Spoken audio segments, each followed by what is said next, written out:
Early Wednesday morning, and welcome back to our continuing coverage of Elections 06. I want to take you right now to the California's governor race. Anita Vogel is standing by there. Hi, Anita. Well, good evening, Bridget, and what a difference a year makes. It was almost exactly a year ago to this day in this very room that we stood and watched Arnold Schwarzenegger's special election initiatives go down in flames, one by one. A lot of people wrote him off that night. They said he was finished. They said he was toast and that he would never be reelected in this state. Well, it is a year later and a very different story for Arnold Schwarzenegger. He has coasted to victory tonight with a very comfortable double-digit lead.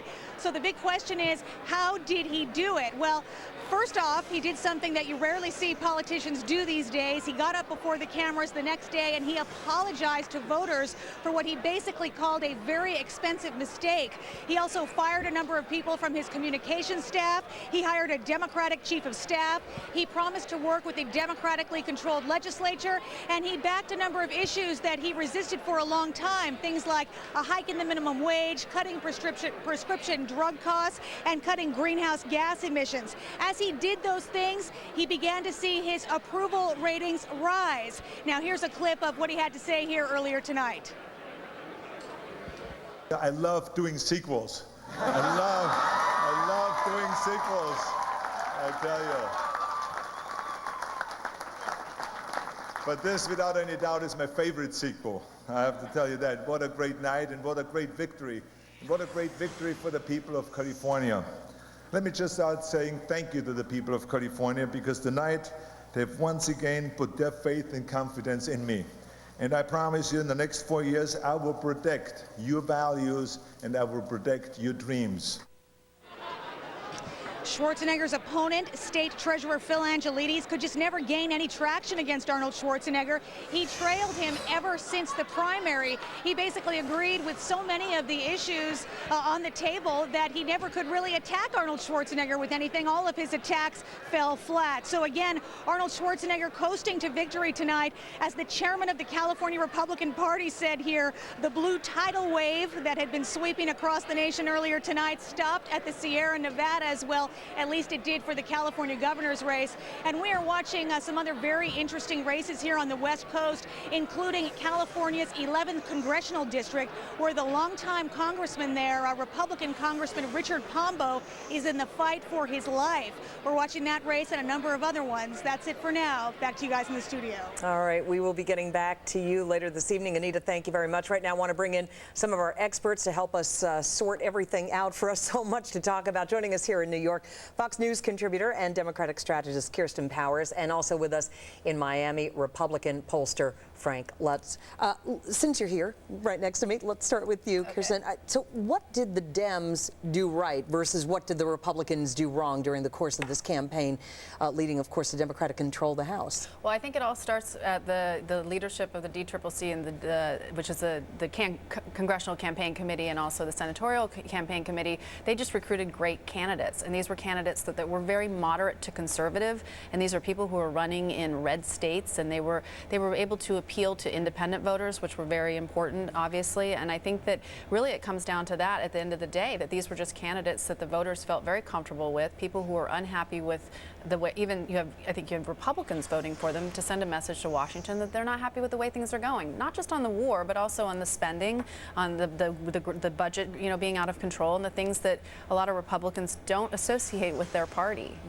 Let me turn to Frank Luntz, if we can, now. And, Frank, are Democrats, now that they've won the House and won it fairly handily, they may yet still win, or at least tie in the U.S. Senate, are they going to call this a mandate? And if so, what kind of a mandate?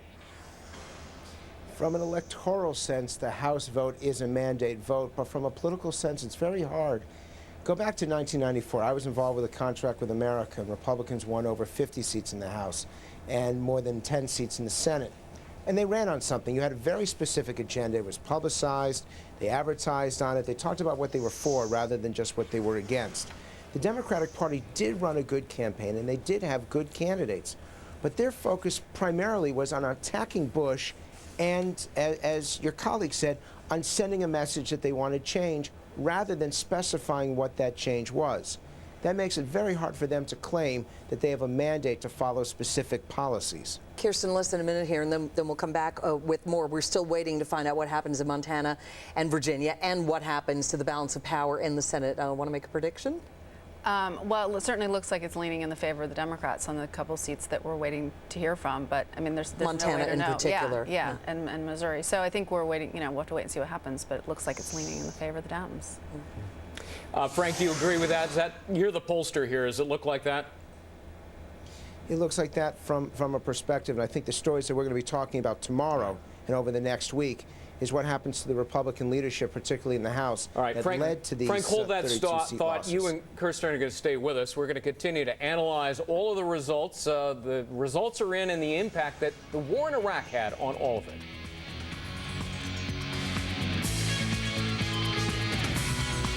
Of course, in Iraq, are we going to see them a cacophony of calls for the resignation of Donald Rumsfeld now? Well, I think you're starting to hear them already from some conservatives as well as Democrats. So I think that there were predictions just on the panel I was on earlier by conservatives that Rumsfeld will probably resign. So that's going to probably become a non-issue. And I think that the war is going to be a high priority, but Nancy Pelosi has said in her first 100 hours she wants to focus on raising the minimum wage, implementing the 9/11 Commission findings. She wants to get a stem cell research bill that's veto-proof. She's laid out a bunch of middle-class tax cuts. She's laid out a bunch of stuff that doesn't have anything to do with the war. But I think the war will obviously be at the top of the list because I think the voters have made pretty clear that that's a major concern of theirs. Yeah, let's go back to Frank Luntz in Miami. And Frank, were Democrats successful because they were able to make this a national referendum, in particular about Iraq? They made it a national referendum. They had good candidates. Frankly, they just ran a good campaign, but focus not as much on the candidates and focus a little more on the voters.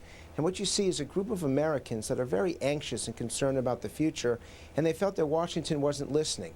Comparing 1994 to 2006, there was no sense of accountability from D.C. There was no sense of trimming wasteful Washington spending, no effort to get illegal immigration under control. The voters just looked at D.C. and said, you know what?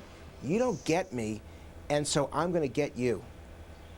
Kirsten, you may have John Murtha now making a run to take control as chairman of the Appropriations Committee in the House. That obviously would be yanking the purse strings of funding in Iraq. Mm-hmm. Would you envision an effort by Democrats, led by Murtha, the sort of anti-war leader among the Democrats, to cut funding for soldiers in Iraq? I think any effort like that is going to be slapped down really hard, really fast. That is just not something that the bulk of the people in this Democratic caucus are going to support.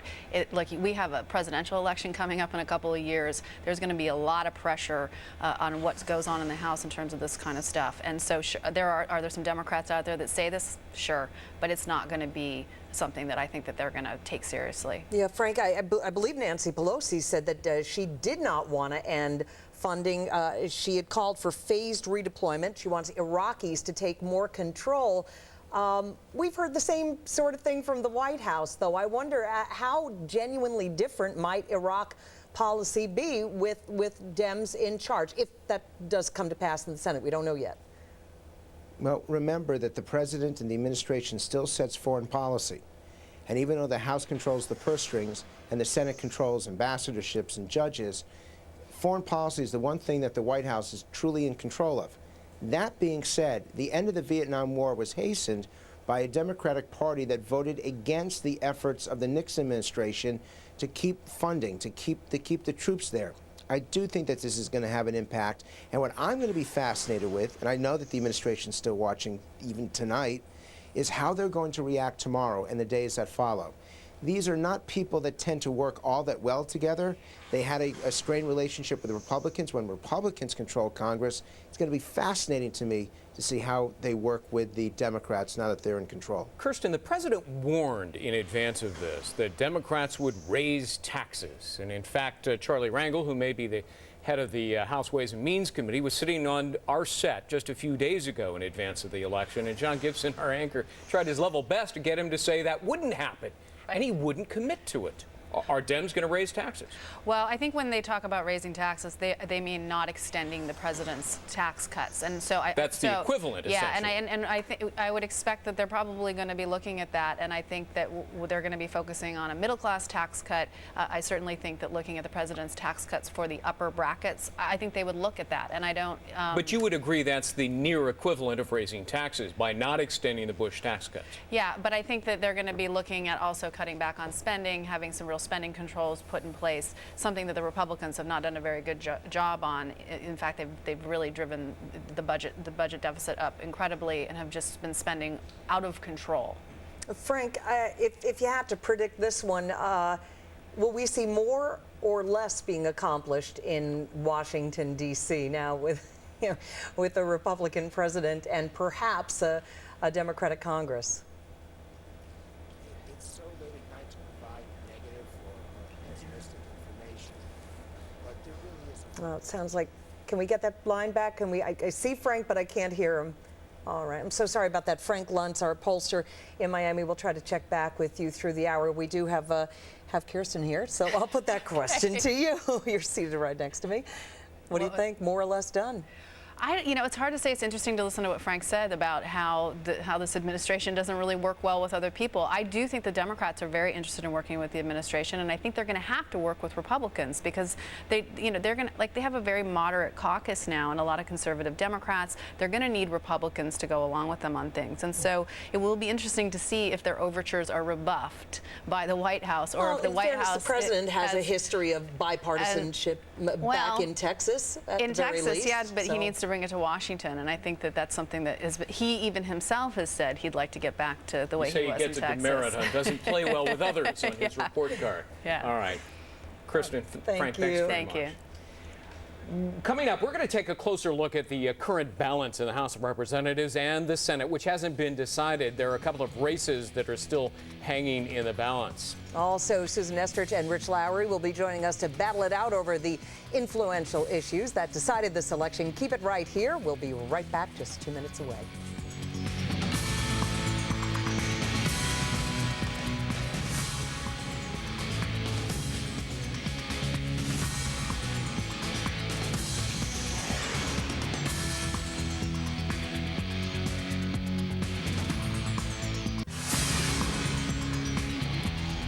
A little after 2:30 in the morning on the East Coast, and election results coming in just about a half hour ago. Fox was able to call the race in Missouri for the Senate candidate Claire McCaskill, and she is joining us live right now from her headquarters. Good to have you here. You said that the state of Missouri elected an underdog. What would you say was the #1 issue that did win it for you? I think people want to change.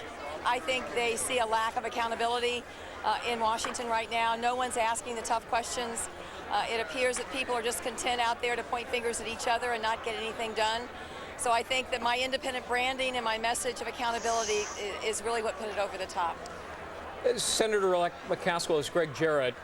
To what extent do you think the ads that you ran with actor Michael J. Fox talking about stem cell research and expanding it, an initiative on the ballot there in Missouri, to what extent do you think that helped you?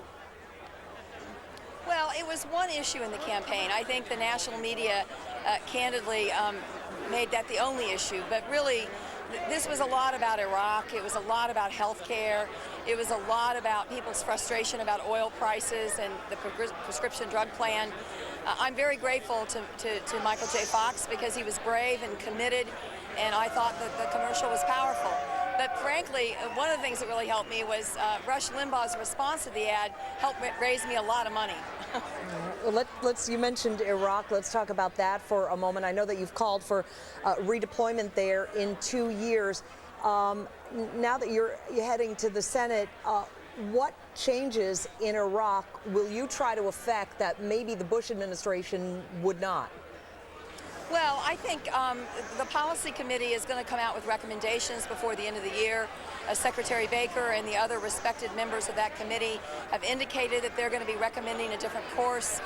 Senator John Warner, who was formerly the chairman of the Senate Armed Services Committee, has indicated he thinks that we need to look at a different course. I will be anxious to see the recommendations of that policy committee, because I'm certain that one of them is a path that we should go down, and I think we can do that together in a bipartisan way.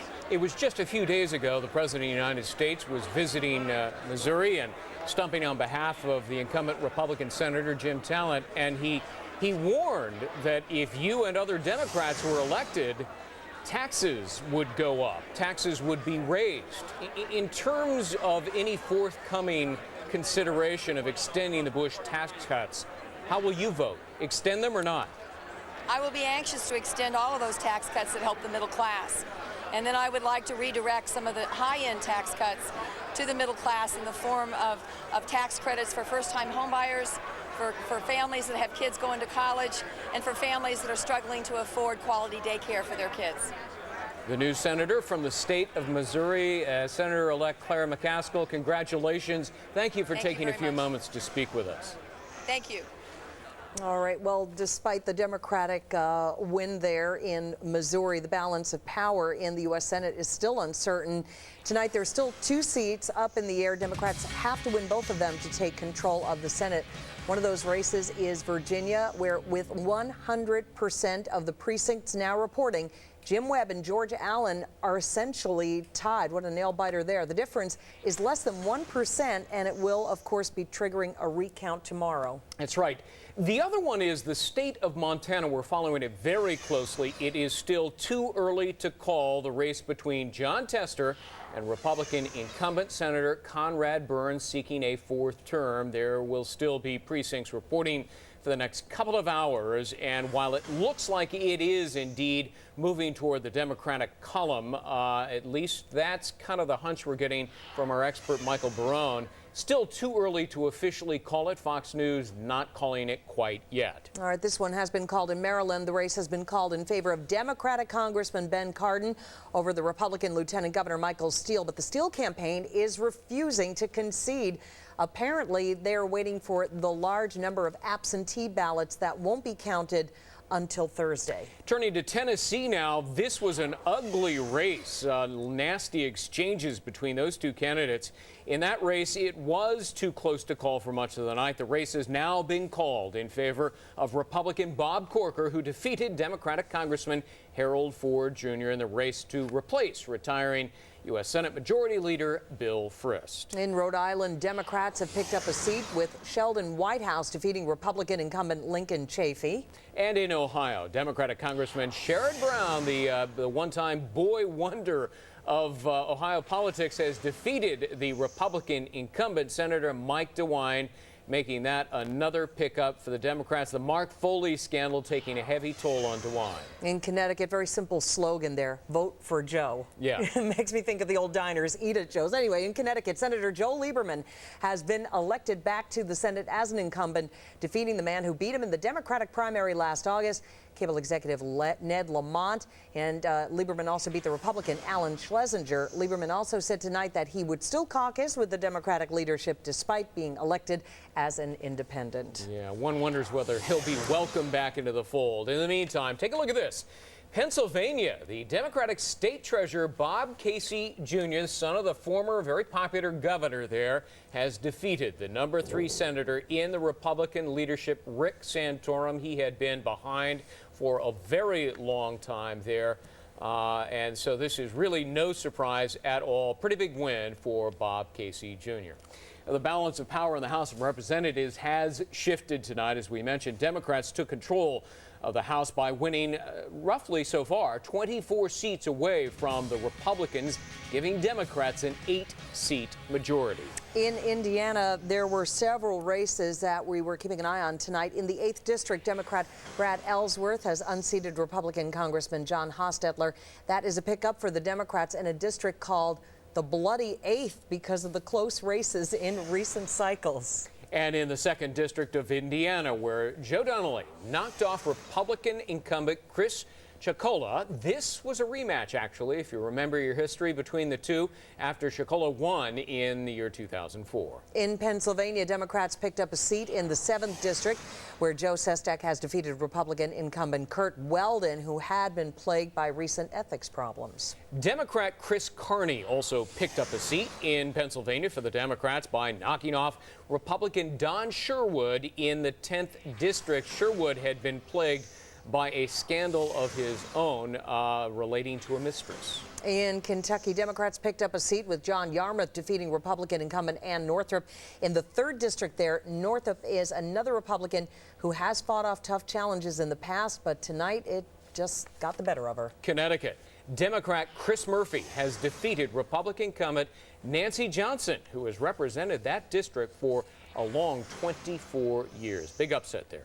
It was not all bad news for Republicans. In Florida's 13th district, important one for them, Republican Vern Buchanan kept the Republican seat vacated by Katherine Harris.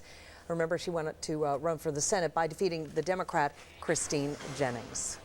Well, don't go anywhere. We have much more to come. The U.S. Senate control still hanging in the balance. There are 2 states that we have yet to officially call. We're keeping a close eye on them. Could happen any moment. We'll be right back.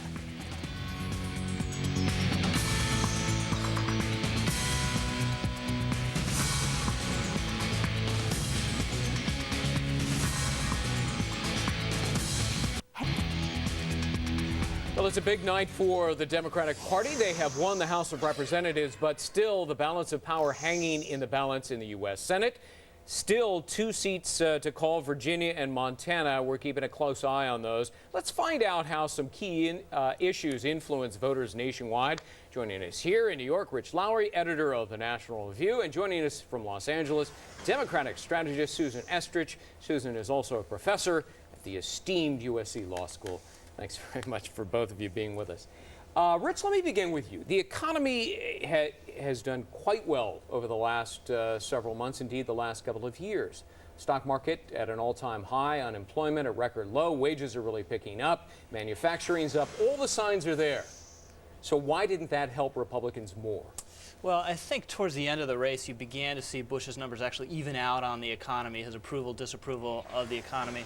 But it just wasn't enough to trump the war. And the fact is, sad fact for Republicans, if you are losing or are at least perceived as losing a pretty major war, that's going to trump every other issue. But I thought you told me not long ago that people vote their wallets. You know, you always remember things I say. Actually, I don't believe I said that. Yeah. Well, we can settle this later on. But Iraq was obviously a paramount issue. And then just a certain level of disgust with Republican governance in Washington. They didn't deal with a lot of big issues. There were scandals galore. And obviously the fiscal discipline wasn't there. So, look, this is the majesty of American democracy, and I'm a great believer in ultimately in the fairness and rationality of the American public. And when they speak, there's usually a reason they speak the way they do, and there was a reason for this message they sent tonight. Susan, but what happened to the old maxim, all politics is local? I mean, how were Democrats able to turn this into a national referendum on Iraq and maybe also on the president? Despite themselves, they did it. You know, it really took some work. But the president helped, Republicans helped, everybody helped. Look, I think Rich is absolutely right. When you're perceived to be or actually are losing a major war, then that takes over everything. And even though the Democrats didn't have a plan and had to get by that little problem of not having their own plan, the war sort of trumped everything. And when you asked voters today on all the exit polls what was the #1 issue, it was the war. And this was their one opportunity to express their displeasure with the war and with everything that's gone on with the war. Rich, is there going to be a fight for Republican leadership now in the House of Representatives? Absolutely. It's already begun. It had begun even before the vote tonight. They're basically just waiting to see the results and how bad it would be. And you'll see every single leader in the Republican conference challenged, and there'll be a big battle over the future of the party, as there should be. And in this kind of defeat, it can be cleansing, it can be an opportunity for renewal and recommitment to principle, and we'll see whether that's what House Republicans manage. While we're talking about leadership, Susan, how will Nancy Pelosi lead? I think she's going to be great. You see, the expectations for her are actually quite low. People think she's going to be way out in left field. They think she's not going to be very smart. And I think she's going to be terrific. I think she's going to be very impressive. I think the country is going to see a woman who's shrewd, who knows how to take it to the president smartly. So I think she's going to be just terrific. Rich, by controlling one of two houses of Congress, and maybe by the end of the evening, two, does this sort of render any future President Bush agenda for the remaining 2 years null and void? No, not necessarily. Is there a stalemate here? No, it could well be a stalemate where nothing happens. But look, he's still president of the United States. He still controls the executive branch. He ultimately controls the foreign policy of the country. He cannot ignore this election. He'll have to adjust his Iraq policy, but he still holds tremendous power. And there are issues where Republicans and Democrats potentially can work together. One issue where I'm sort of fearing that they'll work together is on immigration, because the fact is Nancy Pelosi and George Bush have a lot in common in their immigration policy. Both support what I would characterize as an amnesty policy. Yeah. So we'll see whether Democrats have a majority for that policy in the House, because there are a lot of conservative Democrats who campaigned against amnesty in this election as one of the reasons that they were acceptable to those rural and conservative voters. Susan, only have 30 seconds, but will the Democrats now have to present a very specific alternative to the White House on Iraq? No, I think what they'll do is challenge the White House to come up with a plan. I think the president still does. Rich is right. The president still does control foreign policy. But what the Democrats will do is take it to the White House and say, this is a no vote on you, and now you've got to come up with a timetable. And I think that's the next step you're going to see. All right, Rich, Susan, stick around for just a moment. We have a lot more to talk about. We're going to take a quick break. When we come back, more of our continuing coverage of the midterm elections 2006. You decide, but you haven't fully decided yet. 2 states hanging in the balance, and 2, in turn, the control of the U.S. Senate. We'll be right back.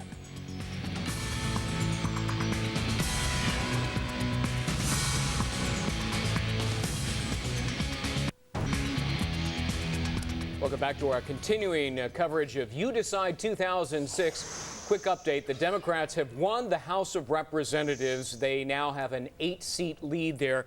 Still up in the air for the United States Senate. We're waiting for Virginia and Montana. Virginia, we could be waiting a long time. There's likely going to be a recount there. But so far, the Democrats have picked up 4 different states, including Rhode Island, Pennsylvania, and Ohio. Back now with Susan Estrich out in California and Rich Lowry here on our set in New York. Susan, sort of the same question I put to Rich, but I want your take on it. Does this now accelerate President Bush's lame duck status? Well, it gives him kind of a challenge, I mean, he's still in charge of foreign policy. He has an opportunity if he wants to work with a Democratic House. I mean, you look at what Arnold Schwarzenegger did in a year, and it's pretty spectacular working with a Democratic assembly out here. I mean, look at him. A year ago, he was toast out here, and tonight, about a mile from here, they're drinking champagne like there's no stopping. I mean, he obviously figured out a way to deal with it, so it's possible to do it. But obviously, it's tough. I mean, everybody in the Senate is going to be running for president right now. The incentive is not for the Democrats to make him look like a hero. So it's going to be tough for Bush. There's no question about it. It's going to be very tough. Rich, I'm just reading a quote off the wires from the press secretary, Tony Snow. Definitely not a champagne kind of situation well, maybe there. And yet, other hard liquor, perhaps. And yet quite understated. They have the elections. They have not gone the way he would have liked. That's not understatement. Okay, but now, as Susan pointed out, you concur with this. The White House is still in charge of foreign policy. What changes might we see on the White House's part when we're talking about Iraq? Everybody, Rumsfeld, a lot of people beating the drum there. Are we going to see that? Well, I think on Rumsfeld, my guess is that he ends up going. I don't think it's going to be President Bush tomorrow marches out at his press event and fires Don Rumsfeld. I think by the end of the year, Rumsfeld will decide to spend more time with his family. But the fact is, I think after this election, one way or the other, the Iraq policy needed a fresh start. So I don't want to minimize the result here, but it's just greater impetus to changes that had to happen anyway. And They've been tweaking over the past They've been weeks tweaking, and but everyone months, sort of expected something bigger after the election, whether it's actually sending more troops, as General Casey has begun to publicly muse about, to really try to lock down Baghdad, or whether it's some of these ideas you've seen floated with the Baker Commission. But I think Bush, ideally what I'd like to see him do, more troops to Baghdad. At the same time, he reaches out to more responsible Democrats on this issue, Joe Biden, Joe Lieberman, and others, and say, okay, what are your ideas? I throw it open. I'm willing to consider anything that's fresh and might make sense, and try to put together bipartisan support for a real last throw to try to make this thing work. Maybe try to beat the Baker Commission to the punch, even. Yeah. Also, I think it'd be embarrassing if the Baker Commission has to come up with new ideas, and it plays as though Bush is totally out of it, can't come up with ideas on his own, and has to rely on this commission. If the Baker Commission has good ideas, they should be not, top secret. Other people should be able to figure it out within the administration. Well, they were coming up with new ideas anyway. Susan, back to you. In these kinds of things, there are always winners and losers. On the Republican side, the losers are probably Karl Rove and Ken Mehlman, who headed up the re-election effort. The winners, though, on the Democratic side, I want to ask you about that. Howard Dean, the head of the Democratic Party, Chuck Schumer, Rahm Emanuel, who headed it up in Congress. Does that elevate their status now?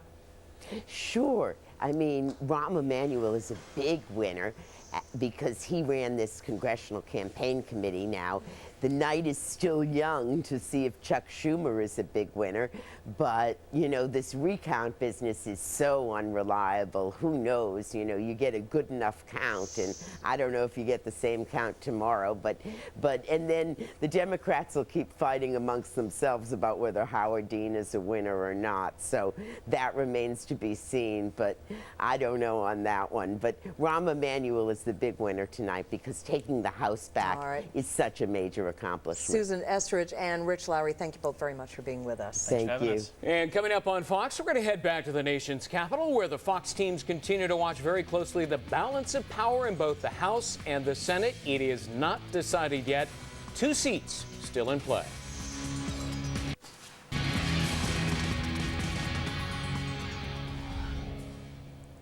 And good morning to those of you out on the East Coast. Good evening for those of you on the West Coast. You're watching the Fox News Channel.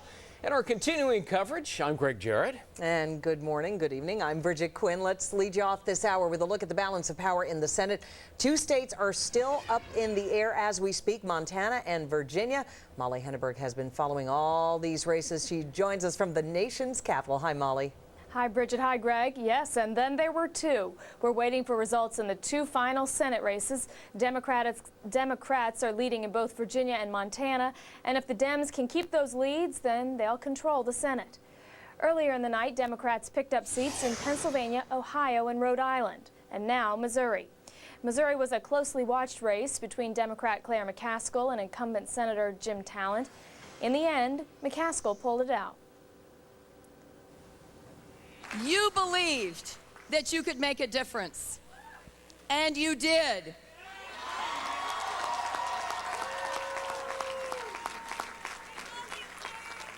The nation was watching, and we showed them. It just looked like we couldn't do it, and I want you all to know that it was not for the effort. It was not because of any lack of support or work or vigor anywhere around this state. You all did a great job.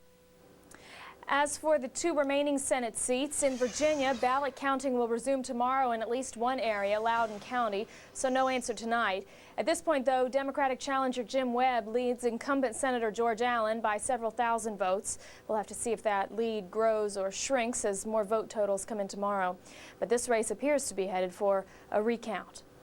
In Montana, it's going to be a long night. Democrat John Tester is ahead of incumbent Senator Conrad Burns. The Burns campaign says election computers have failed in one heavily GOP county, so ballots are being counted by hand, and we may not have results for several more hours.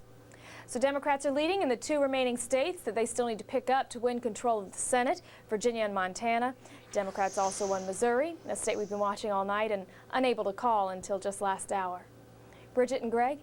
Molly Henneberg live in Washington. Molly, thanks very much.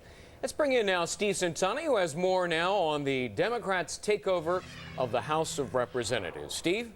It was a big takeover. History made tonight here on Capitol Hill. Control of the House swinging back to the Democrats for the first time in 12 years. Voter dissatisfaction with the war in Iraq, combined with a series of congressional scandals, prompting a pretty dramatic shift here on Capitol Hill. Democrats needed 15 seats to seize control of the House, and so far, at this point, they've picked up at least 26 seats. Now, here's the way it looks in the House of Representatives right now. A pretty solid majority for the Democrats after the voting tonight all across the country. All of this, of course, means Dennis Hastert is on his way out as House Speaker, although he did win his re-election tonight in his seat from Illinois.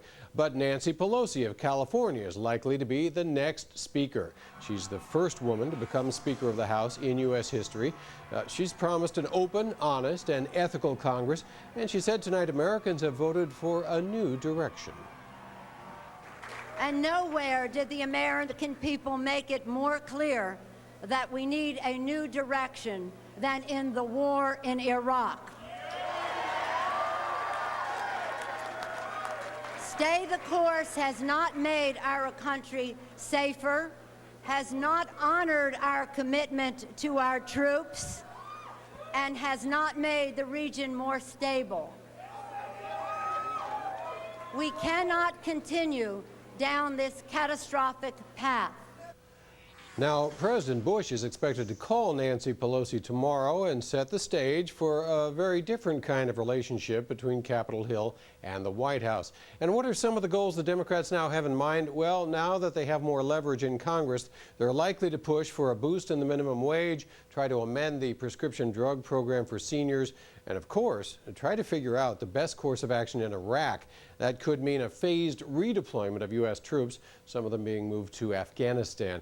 Now, this victory also sets the stage for a battle over the minority leadership in the House. John Boehner may be out, considering the poor Republican showing in Tuesday's election. Tonight, he issued a statement.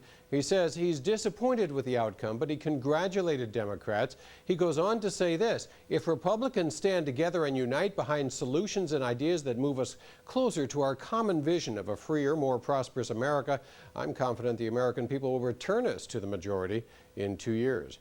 Bottom line, once again, Democrats have gained at least 26 seats in the House, and none of the Democratic incumbents so far have lost their seats. Greg? Bridget? And Steve, that gain also means that there's going to be an interesting change among some of the powerful committees, among them the Intelligence Committee, and that poses an interesting irony. It may be Alcee Hastings, the former federal judge who was impeached on bribery and corruption charges, and if my memory serves me correctly, it was the soon-to-be Speaker of the House, Nancy Pelosi, who voted to impeach him, and she may now appoint him to head that committee. Well, that's right. Well, of course, that'll be just one of the interesting developments we see as time goes on. All of the chairmanships of all the major committees, or of all the committees indeed, are going to fall into the hands of the Democrats. Now Nancy Pelosi will decide who's going to be in charge there. And of course, intelligence is one area where Democrats have been extremely critical of Republicans, especially the Bush administration in its handling of the war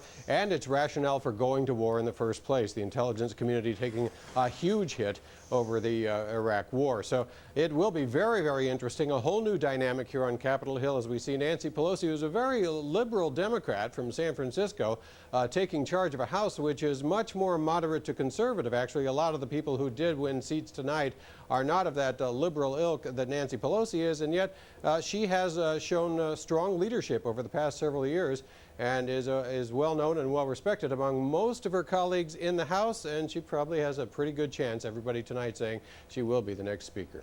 Steve, John Murtha's really sort of become the Democratic voice, if you will, on Iraq over the past year or so. Is there expected to be a role for him in the Democratic leadership? That could very well be the case. It hasn't been determined yet exactly what his role is going to be, but he certainly did win handily tonight. Again, Murtha, as you said, a very outspoken critic of the Bush administration. He's the one who came out and said that we need to pull out of Iraq. It was considered to be quite a radical statement at the time. But now a lot of people are coming up behind him, and in fact the whole issue of Iraq was the biggest issue. It was more or less, this election was a referendum on the course we're taking in Iraq. Should it be stay the course? Should it be some kind of phased withdrawal? That's going to be the biggest challenge facing Democrats as they go ahead, because they haven't put forward a definite plan. They haven't unified behind a single plan yet. What it's likely to look like is a phased withdrawal of some sort, or what they call a phased redeployment. Sending some troops home and sending others to Afghanistan, where their combat is still fast and furious. Steve Suttani live on Capitol Hill, or at least with Capitol Hill behind him. Thanks very much, Steve. Well, it is a big win tonight for the Democrats taking the House of Representatives. So what were the issues that led Americans to vote democratically? We'll have that analysis for you coming up, plus a look at the key races that were the deciding factors. Keep it right here. We have much more election coverage right here on Fox.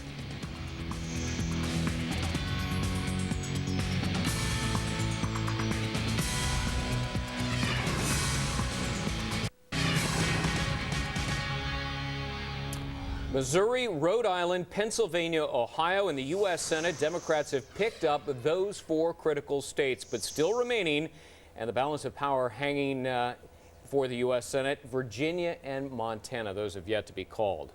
Well, what happened here? We're joined now by Republican strategist Ed Rollins and Democratic strategist Marianne Marsh. Good to see you both. Ed, let me begin with you. Sure. It's easy to blame it on the 6-year itch. But it was more than that, wasn't it? There's no question it was more than that. I mean, we thought we had an election-proof environment, and I think that was part of the overconfidence that the White House had. The Democrats obviously ran a very smart strategy, which was to go out and nationalize this campaign, and the White House walked right into the trap. Every time the president went out and wanted to talk and defend his role in Iraq, he basically raised the issue and his own unpopularity, and you combine that with the ethics, which certainly has been hanging there for 2 years, that the House Republicans never bothered to clean up, never even hold an ethics hearing. And, there's just a whole bunch of issues that all came to fruition. And I think that at the end of the day, that's what got us. Marianne, was that one of the keys to success, nationalizing this election? Absolutely. There's no doubt that this whole election tonight was about the war in Iraq and George Bush. When you look at the polling numbers going in and the exit poll numbers coming out, they were basically the same. The disapproval of George Bush's job performance, the disapproval of the war in Iraq were inextricably linked. The irony in all this, though, is the Democrats wanted to make this a referendum on the war in Iraq, and at the beginning of the election, so too did George Bush. But obviously that was the wrong decision for George Bush and the Republicans, and now they've paid the price. What is even more ironic, though, is I think a lot of Americans feel that because the war in Iraq isn't going well, that we could be doing better, that George Bush had to put more resources in, and when he didn't, he tried to wage the war on the cheap, and because he didn't want to pay a political price for either instituting a draft, having more troops, all the things you need to be successful. And ironically tonight, the Republicans and George Bush have paid exactly that price. They paid a political price for not waging the war in Iraq successfully. Ed, you mentioned the scandals. It was 4-1, really. William Jefferson got caught with 90,000 in his freezer. You don't get much interest on that. But Bob Ney, Tom DeLay, Duke Cunningham, and then at the very end, Mark Foley, all of which enveloped the Republicans in scandal. Was it the Foley that hurt the most, that scandal? Well, Foley was the last day of session, and obviously that was something people could understand. The Jefferson, the Duke Cunningham, the investigation of Jerry Lewis, a whole variety of things is kind of business as usual. People don't like it. But the Mark Foley basically came home after all the years of priests molesting little boys and teachers and what have you. All of a sudden, these are things that grown-ups shouldn't do, and it's taken advantage of young people, and people understood that very quickly. And it created an image. It created an image. It absolutely was, and it was an arrogance, and Republicans didn't jump to clean it up, and it looked like a cover-up, and obviously it affected. I mean, the interesting thing is the speaker, who's never been challenged, had 40% of a vote with a token candidate. So obviously it had a big impact. Yeah. And now we're likely to have Nancy Pelosi, of course, in a key leadership position. Marianne, what kind of leader will we see in Nancy Pelosi?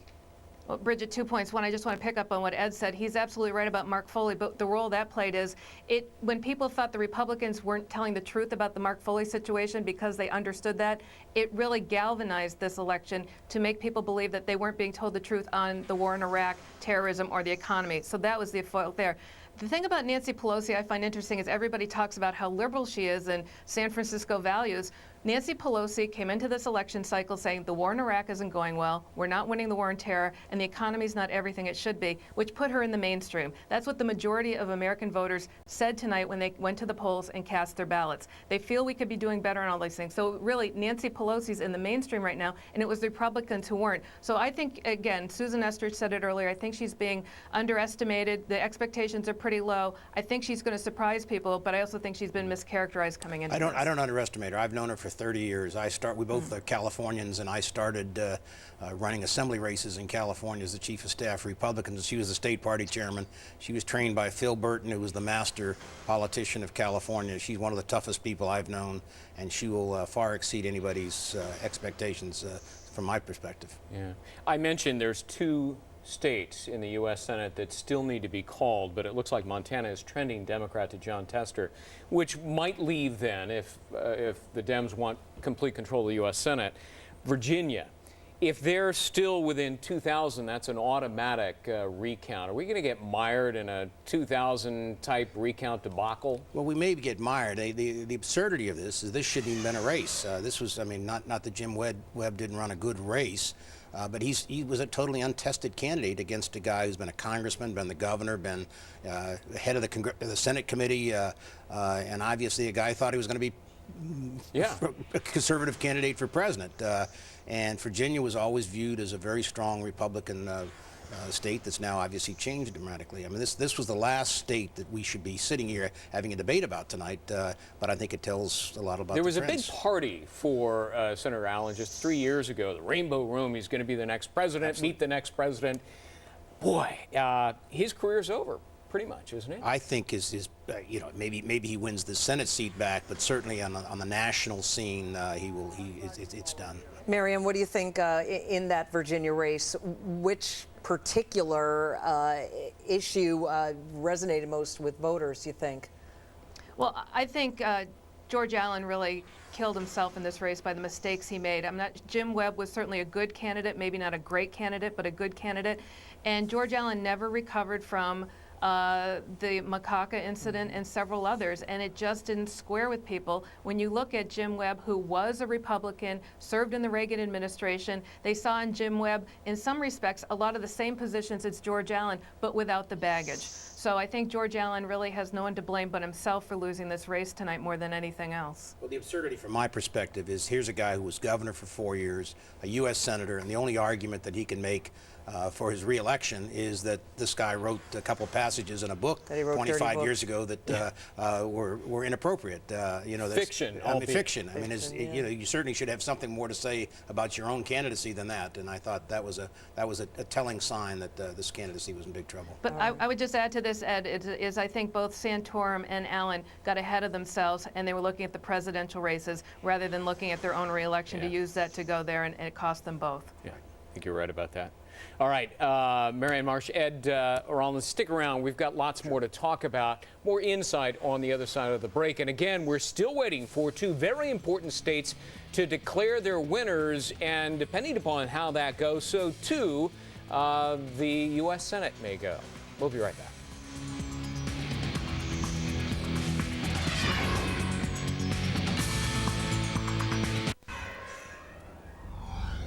21 minutes after 3 o'clock in the morning East Coast time, and we are still waiting to find out the exact results of 2 key Senate races. We're still waiting for results, as we've been saying, from Montana and Virginia. As far as the Montana race goes, John Tester, the Democratic challenger, is expected to speak in about an hour's time.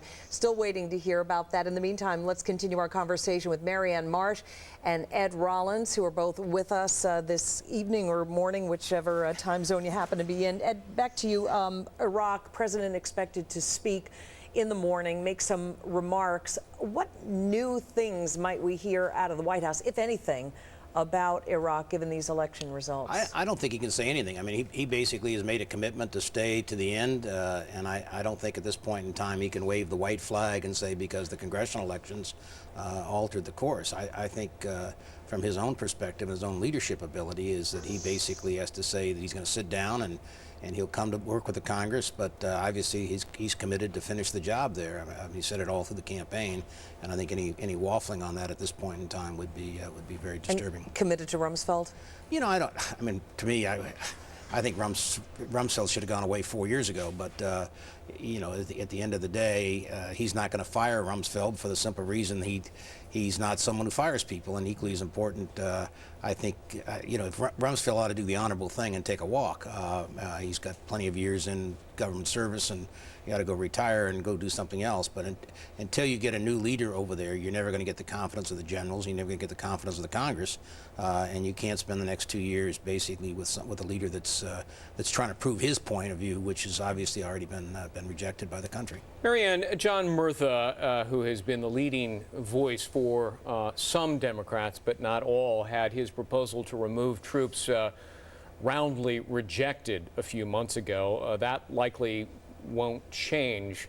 So what is the Democratic position going to be? Is it going to be really, in truth, identical to the Republican position, and that is we just want Iraqis to take over more of their security so that our troops can stand down more and more? Well, I think we're going to have that debate. First of all, I think Murtha's proposal is more redeployment. So I think it's, will it be more resources? Will it be some form of redeployment? Or if we're not in there to win and do all the things we need to do to win, then maybe we shouldn't be there anymore. And I think that's the debate we're about to have. I think the interesting thing, though, is Karl Rove was quoted about 2 weeks ago saying that when FDR lost congressional seats during a midterm election, that didn't end the New Deal. And I think he might have been foreshadowing a little bit, not anticipating, I don't think, the kind of night the Republicans had this evening, but sort of sending a signal that no matter what happens tonight, that George Bush is going to stay the course on the war in Iraq, is the way you interpret that. I think it'll be very interesting to see what signal George Bush gives tomorrow as to whether that's exactly what they're going to do now in light of this election. Ed, it was interesting to hear John McCain earlier this evening. I heard him say this a couple of times, that we, the Republicans, went to Washington to change government, but government changed us, and that's why the Republicans lost. What do you think about that statement? I think there's no, you know, I mean, one of the things, having been around as long as I have, I've been around the business for 40 years, and I started in Washington in 1972, so I've seen the highs and the lows. I was part of the Nixon administration when we won 49 states, and 2 years later we had Watergate. And I think to a certain extent, you know, I saw in '94 when Republicans took over the Congress, and we were going to be different than the Democrats. We were going to be the Reform Party. We were going to have term limits. We were not going to be corrupted by power. We were going to do all the good things, and we were going to be fiscally conservative. And we've done none of that. I mean, if you go back and look at the contract with America, there's probably 3 of the 10 things that were ever passed. And by the end of the day, we were every bit as bad as the Democrats ever were in '94, and I think that's what a lot of people were very disgusted with. We had chairmen who were on the who were indicted and thrown out, and many who were being investigated. There was an arrogance of power. We weren't fiscally controlled, and a lot of Republicans are very unhappy about that, and we lost our way.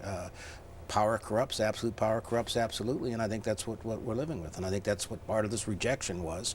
And when people say, they talk about corruption, I think that's part of it. They don't think Washington works, and we were the party in power, and it didn't work well for the ordinary people. Marianne, John Kerry got into the act at the very end with a remark that many people regarded as a clear insult to American troops.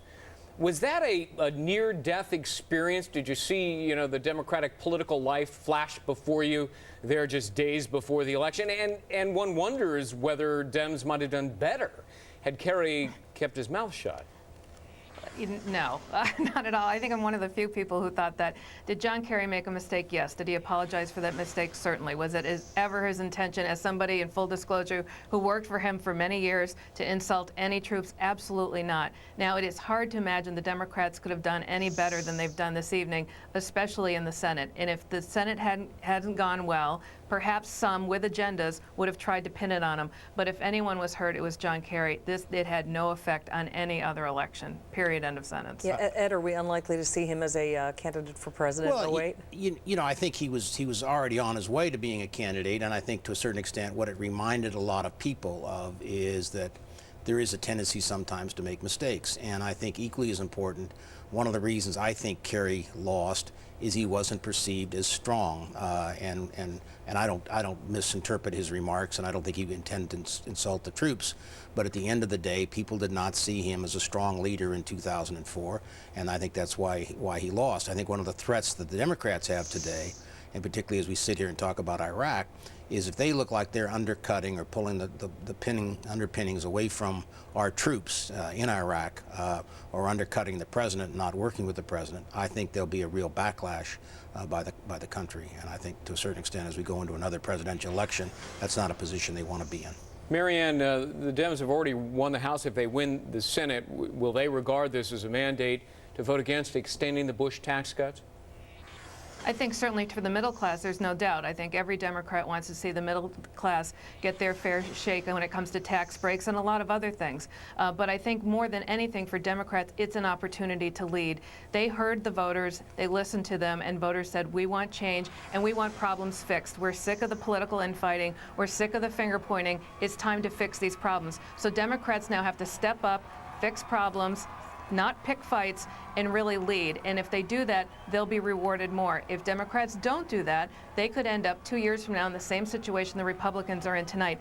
I think the even bigger question is which direction is George Bush going to go? And I think we'll get a sense of that tomorrow afternoon. It'll be fascinating to see what choice George Bush makes. Ed, as you pointed out, veteran of politics, was there any one race or any one thing that surprised you tonight? Well, there are a number of very good people who survived past challenges. As I look through the list of members of Congress, Northrop was one, Wilson was another, Clay Shaw was another, long distinguished careers, Nancy Johnson, and I think all of them are victims of the war and of Bush's unpopularity as opposed to anything they did themselves. And I think to a certain extent the Congress loses a lot by losing people like that. I think at the end of the day there was a classic overconfidence. There's not a person on either side of the aisle who can't read polls. And I think Carl has been tone deaf. I think Carl had such a confidence in the get out the vote effort that there's not a person who couldn't read a poll and say, my goodness, we're in trouble a year ago. And the premise was, all right, we're going to turn our vote out. We have this super machine.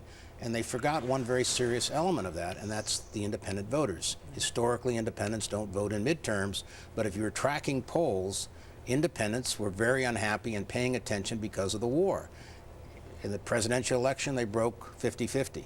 In this election, they broke 2-1 against us, and obviously that's much of the margin of the defeats. Thanks for being with us at 3:29:58 in the morning. Marianne Marsh-Ed Rollins, as always, thank you so much. Thank you. Thank you. Don't go away. We have a lot more to cover tonight in the U.S. Senate. The Democratic Party has picked up 4 of the 6 it needs to remain. We've got it covered for you. We'll be right back here on You Decide 2006.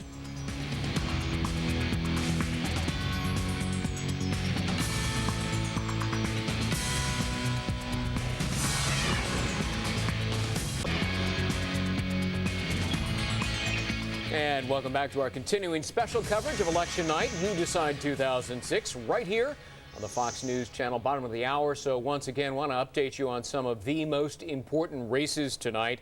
Let's begin with the U.S. Senate. The balance of power still up in the air as we continue to wait on 2 critical races. The first is Virginia, where Republican Senator George Allen and his Democratic challenger Jim Webb are right now locked in a very tight race, so tight that the counting is going to have to continue apparently tomorrow, and then there will probably still be a recount on top of that. Yeah, Greg, not the only one. The other race that is still just too close to call is the Senate race in Montana. Democrat John Tester has a small lead over Republican Conrad Burns, but the Burns campaign has raised some concerns about voting machine malfunctions in heavily Republican districts. Meanwhile, in Arizona, Republican Senator John Kyle has won re-election over Democrat Jim Peterson. This was a very important hold for the Republicans. Kyle had been leading in the polls, but it was on the list of seats that, well, some people were expecting to be highly competitive. In New Jersey, Bob Menendez has been reelected to the Senate over Republican Tom Kean Jr., the son, of course, of Tom Kean, the 9/11 Commission chair and well-known New Jersey governor at one time. This was a race that got a lot of national attention because of the intense negative campaigning on both sides. But tonight, it remains in Democratic hands. And here in New York, Democratic Senator Hillary Clinton cruised easily to a victory over the Republican former mayor of Yonkers, John Spencer. This was also a race that many people were watching closely, not because it was expected to be tight, far from it, but because the entire country kind of waiting to see whether Senator Clinton will announce at some time in the near future her bid to run for president in 2008. Well, there were also some other well-known Senate figures that won re-election tonight with relative ease in Massachusetts. Senator Ted Kennedy is headed back to the Senate after easily dispatching Republican Ken Chase. In Mississippi, former Senate Majority Leader Trent Lott is headed back to Washington, D.C. Lott, you may recall, lost his leadership post back in 2002 after some intemperate comments he made at a party for former Senator Strom Thurmond. And in Utah, Republican Senator Orrin Hatch, little trouble getting elected to another term, defeating Democrat Pete Ashdown. Now, the House of Representatives saw a change in the balance of power tonight, as you might know by now, with Democrats taking control by picking up 26 seats in the House. And here's some more of the key races tonight in Florida. The Democrat Ron Klein defeated Republican incumbent Clay Shaw to pick up a seat for the Democrat. Shaw had been a popular congressman from Fort Lauderdale, longtime congressman, but Social Security reform became a key issue there, and Shaw was just unable to hold the seat after serving 13 terms in Congress. A long time in the halls of Congress. Let's move to North Carolina. Take a look at this. Former NFL quarterback and University of Tennessee star Heath Shuler has unseated Republican incumbent Charles Taylor in the 11th district. This was a big one. Shuler ran as a moderate Democrat, even staking out some pretty conservative positions on issues like gay marriage and abortion. It wasn't that long ago that Republicans were trying to recruit Shuler to run in their party. He chose the Democrats, and so there is a net gain. In the 22nd District of Texas, the seat that was vacated by the former Majority Leader Tom DeLay, former Congressman Nick Lampson has picked up the seat for the Democrats. The Republican candidate had to settle for a write-in campaign. A lot of people speculated that her complicated hyphenated last name would make it tough, and maybe that was part of it. The Democrats have picked up that seat. But in Virginia, where the U.S. Senate race between George Allen and Jim Webb has been even closer than anybody ever expected, well, the Republicans held on to an important seat, that of Thelma Drake. In the 2nd District, that includes areas of Virginia Beach. And in the 15th District of Ohio, Deborah Price, a member of the Republican leadership, held on to her seat in a hotly contested race against Democrat Mary Jo Kilroy. Now, there were also plenty of important gubernatorial races all over the country tonight. Let's begin with Arkansas. It has an A, so let's begin with that.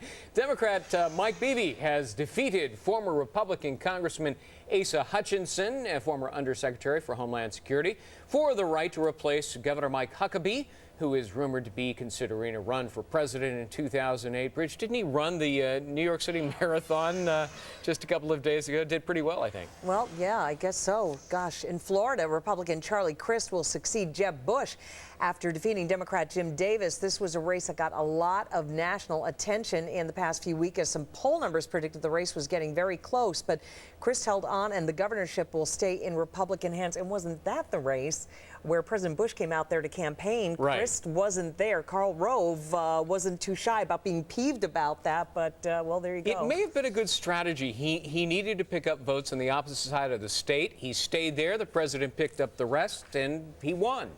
Let's move to Iowa now. Democrats kept control of the governor's office. Chet Culver defeating Republican Congressman Jim Nussle. That office became vacant because, as you may recall, Democrat Tom Vilsack is term limited. Vilsack is still another person who is rumored to be pondering, I bet more than that, a run for the White House. In South Carolina, Republican Mark Sanford won re-election despite reports earlier in the day that the governor himself was turned away from a polling place after he forgot to bring appropriate identification.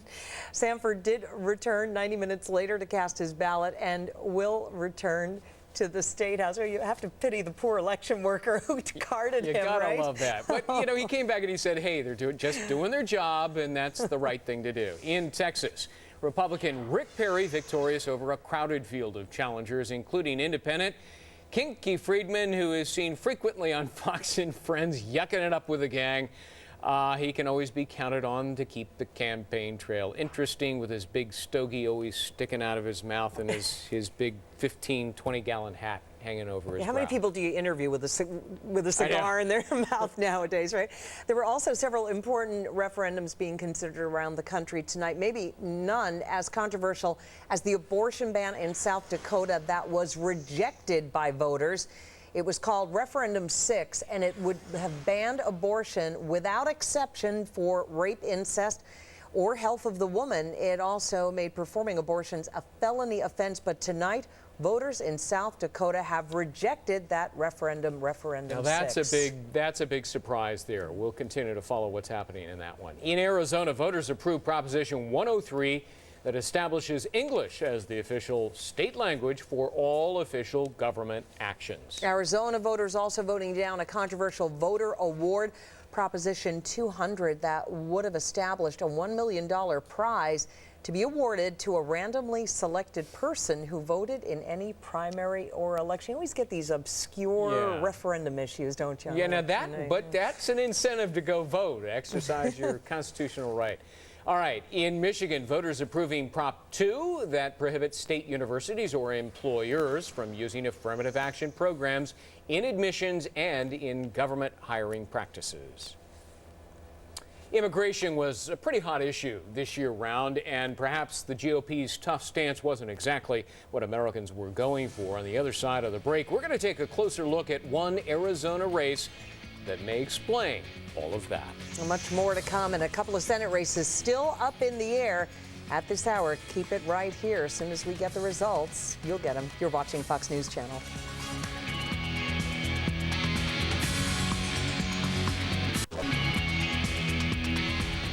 Welcome back.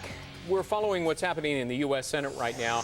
The Democratic Party has picked up 4 critical Senate seats. They need to pick up 6. There are 2 remaining, Virginia, Montana, too close to call this hour.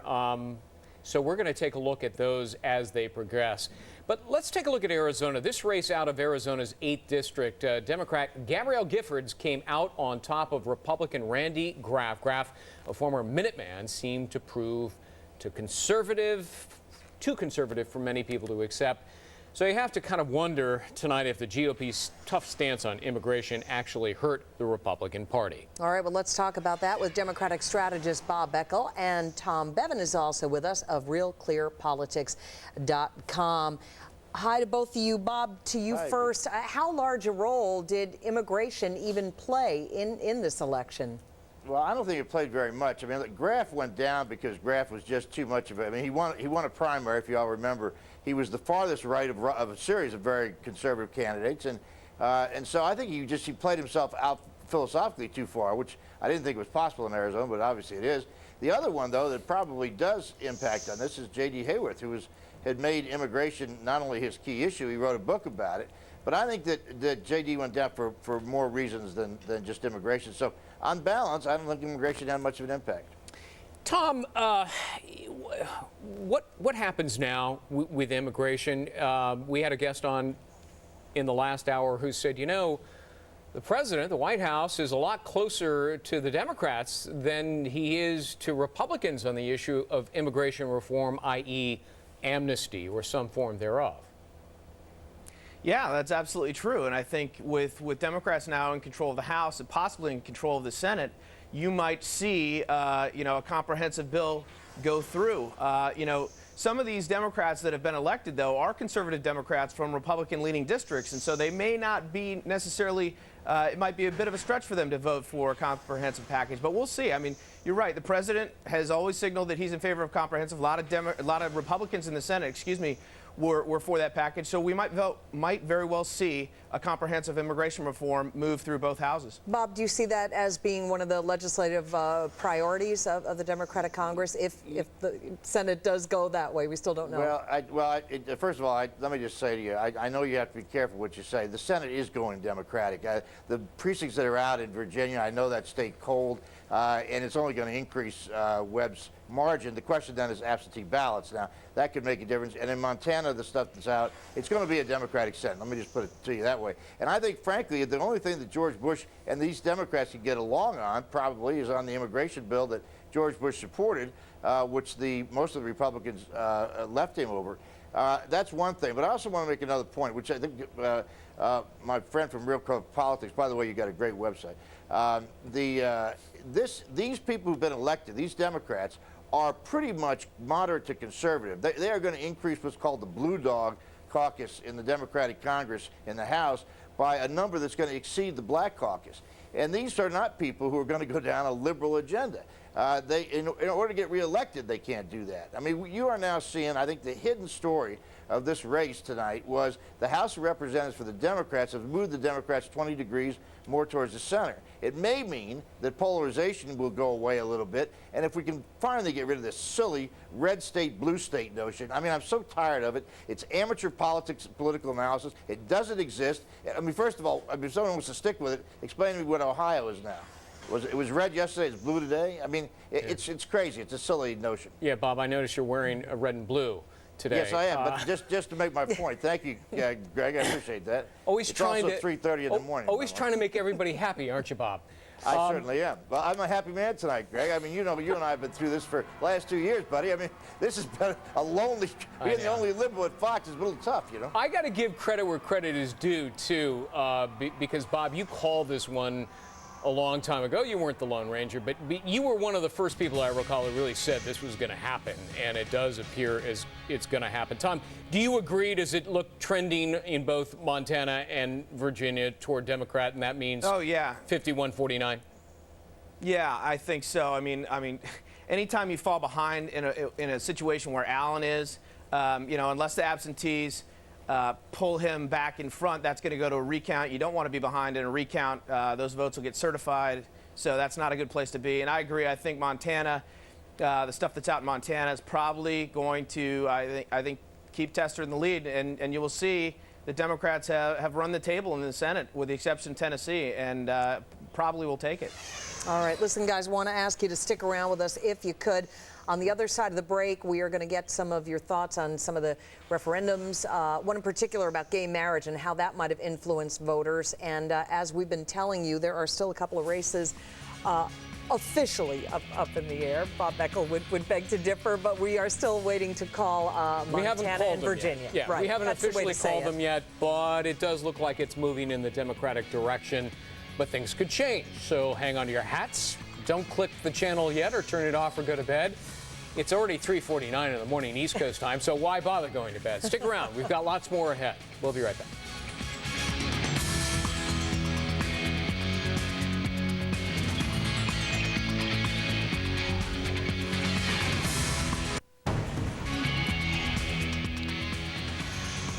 Democrats have won the House, but in the Senate, 2 remain. Take a look at them. There they were in Virginia and Montana.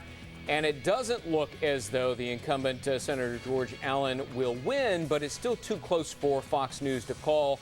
Senator Conrad Burns, a Republican, also appears to be a bit behind, as well to John Tester, both of them firewall states. Well, one race that was called quite some time ago, Tennessee, Bob Corker defeating Harold E. Ford Jr., one of the most watched races in this whole campaign. Bob Beckel and Tom Bevan are back with us. So, Bob, what happened in Tennessee?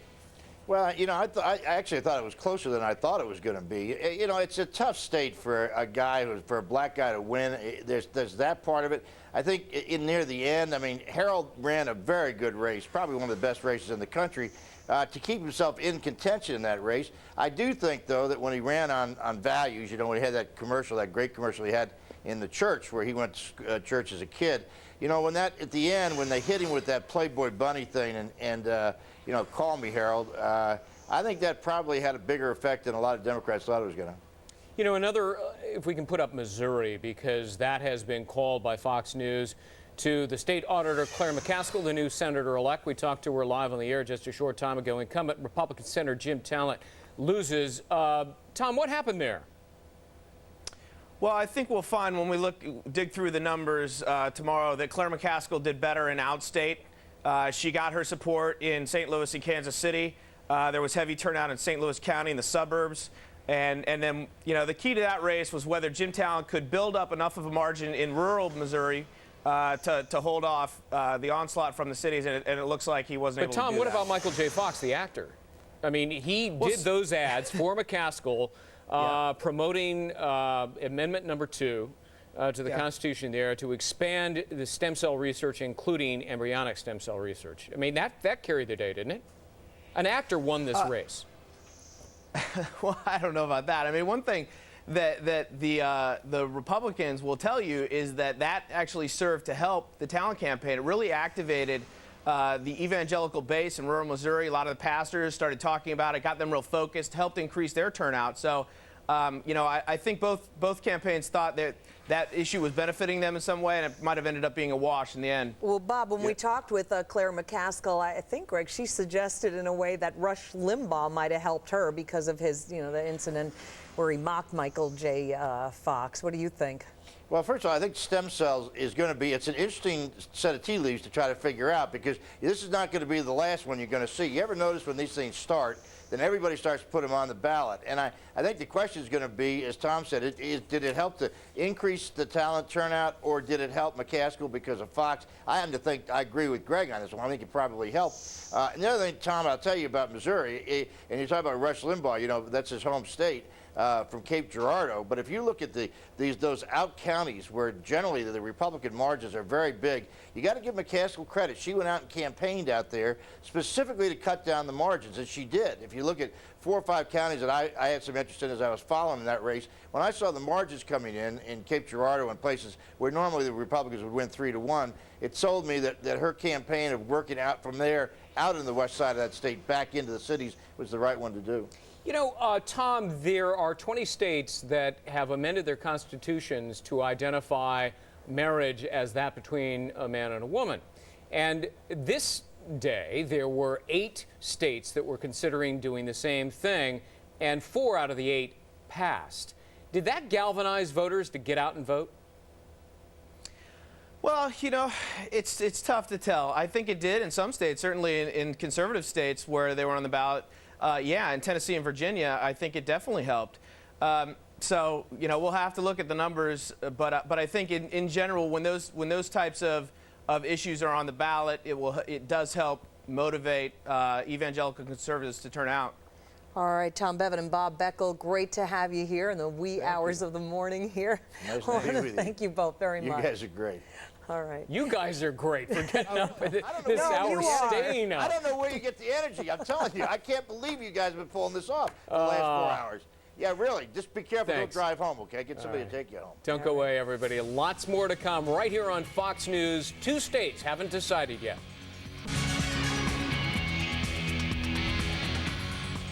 Democrats have pulled a big upset in the House of Representatives, but not yet the U.S. Senate. 4 a.m. on the East Coast, 1 a.m. out west, and Fox's election coverage continues right now. Hello, everybody. Thanks for being with us. I'm Greg Jarrett. Good morning. I'm Bridget Quinn, and we are still waiting word on the Senate. 2 seats up for grabs. Molly Henneberg is in Washington with the very latest information. Good morning again, Molly. Hi, Bridget. Hi, Greg. Democrats went into Election Day needing 6 more seats to take over the Senate, and they're well on their way to achieving that goal. Let's take a look at a map of Democratic pickups as well as the 2 states still in play. We'll start east and go west. Democrats picked up seats, which you see here in blue, in Rhode Island, Pennsylvania, Ohio, and then in the wee hours of the morning, Missouri. That's 4, they need 6. Republicans were able to hold on to a Senate seat in Tennessee, seen here in red. But still up for grabs, Virginia and Montana, highlighted in yellow. At this point, the Democratic candidate is leading in both states. In Virginia, Democratic candidate Jim Webb is declaring victory. He's ahead by several thousand votes out of 2.3 million cast. I believe it's 8,000, about now 8,000 votes he's ahead by out of the 2.3 million cast. The state is too close to call, but Webb told supporters election night, quote, "The votes are in and we won." Incumbent Senator George Allen is not conceding, though. He says there are still votes to be counted, including absentee ballots, and it appears there are a handful of precincts where vote totals are still to be determined. It's possible this race is headed for a recount. In Montana, it's going to be a long night. Democrat John Tester is ahead of incumbent Senator Conrad Burns by about 5,600 votes. A new last-minute voter registration program, as well as computer problems, have slowed election results tremendously. For example, in Flathead County, Montana, election computers failed, so ballots are being counted by hand, and we may not have results for several more hours. So Democrats have picked up 4 of the 6 seats they needed to take over the Senate and are leading in the 2 remaining states that they still need, Virginia and Montana.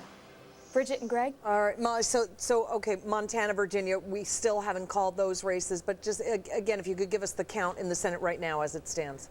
Right. As it stands right now, it's 49-49 if you count the 2 independents in with the Democrats, and they tend to caucus with the Democrats. So 49-49.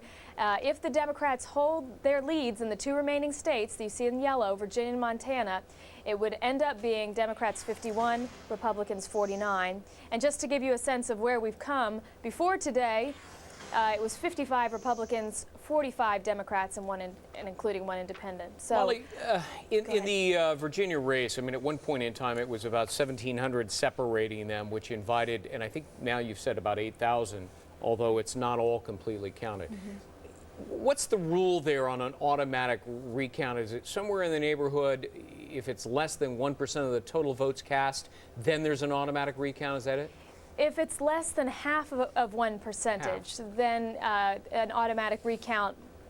Well, it's not automatic even. I don't think the law makes it automatic. I think if it's less than half of a percentage, the person who's trailing can request a recount and it happens. If it's under 1 percentage point, then the trailing person can again ask for a recount. But if it doesn't go the way of the person who's behind, then that candidate has to pay for the recount.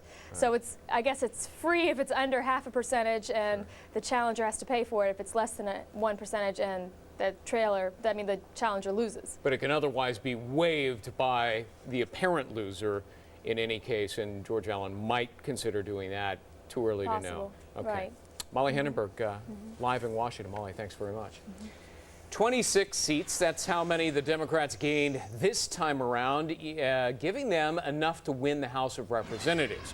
Steve Centani has been following that body live in Washington with more on the Democrats' win there. Hi, Steve. Greg, yeah, more than enough to win. History clearly made tonight here on Capitol Hill. Control of the House has changed hands for only the second time since 1954. The last time, of course, it was in 1994. Now, capitalizing on voter discontent over Iraq, Democrats are now in charge, winning a decisive victory in Tuesday's voting. Here is the way it looks. The breakdown between Democrats and Republicans in the House of Representatives after today's voting, after Democrats picked up at least 26 seats, and they needed only 15 to gain control, so they far exceeded that. So there are 228 Democrats now and 206 Republicans as it stands at this moment. And that means the next Speaker of the House is very likely to be a liberal Democrat from San Francisco, Nancy Pelosi. She's the first woman ever to hold the job.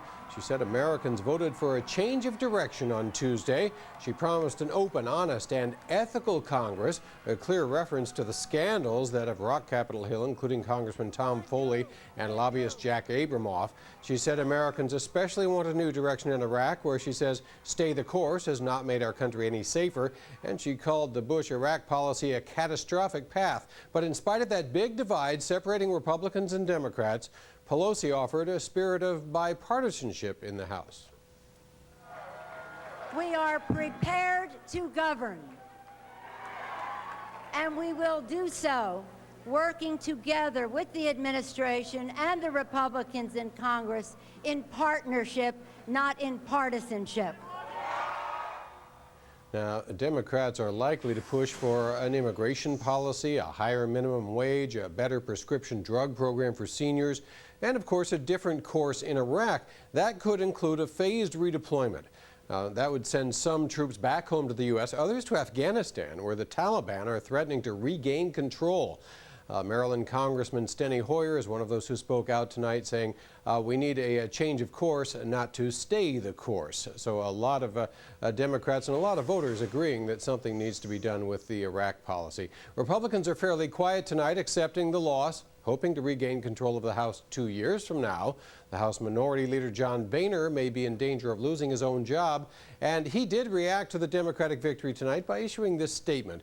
He said, "I'd like to congratulate House Democrats on a hard-fought campaign. We are deeply disappointed," he says, "in the outcome, but as Republicans, we must recommit ourselves to the principles that brought us to the majority and renew our drive for smaller, more efficient, more accountable government."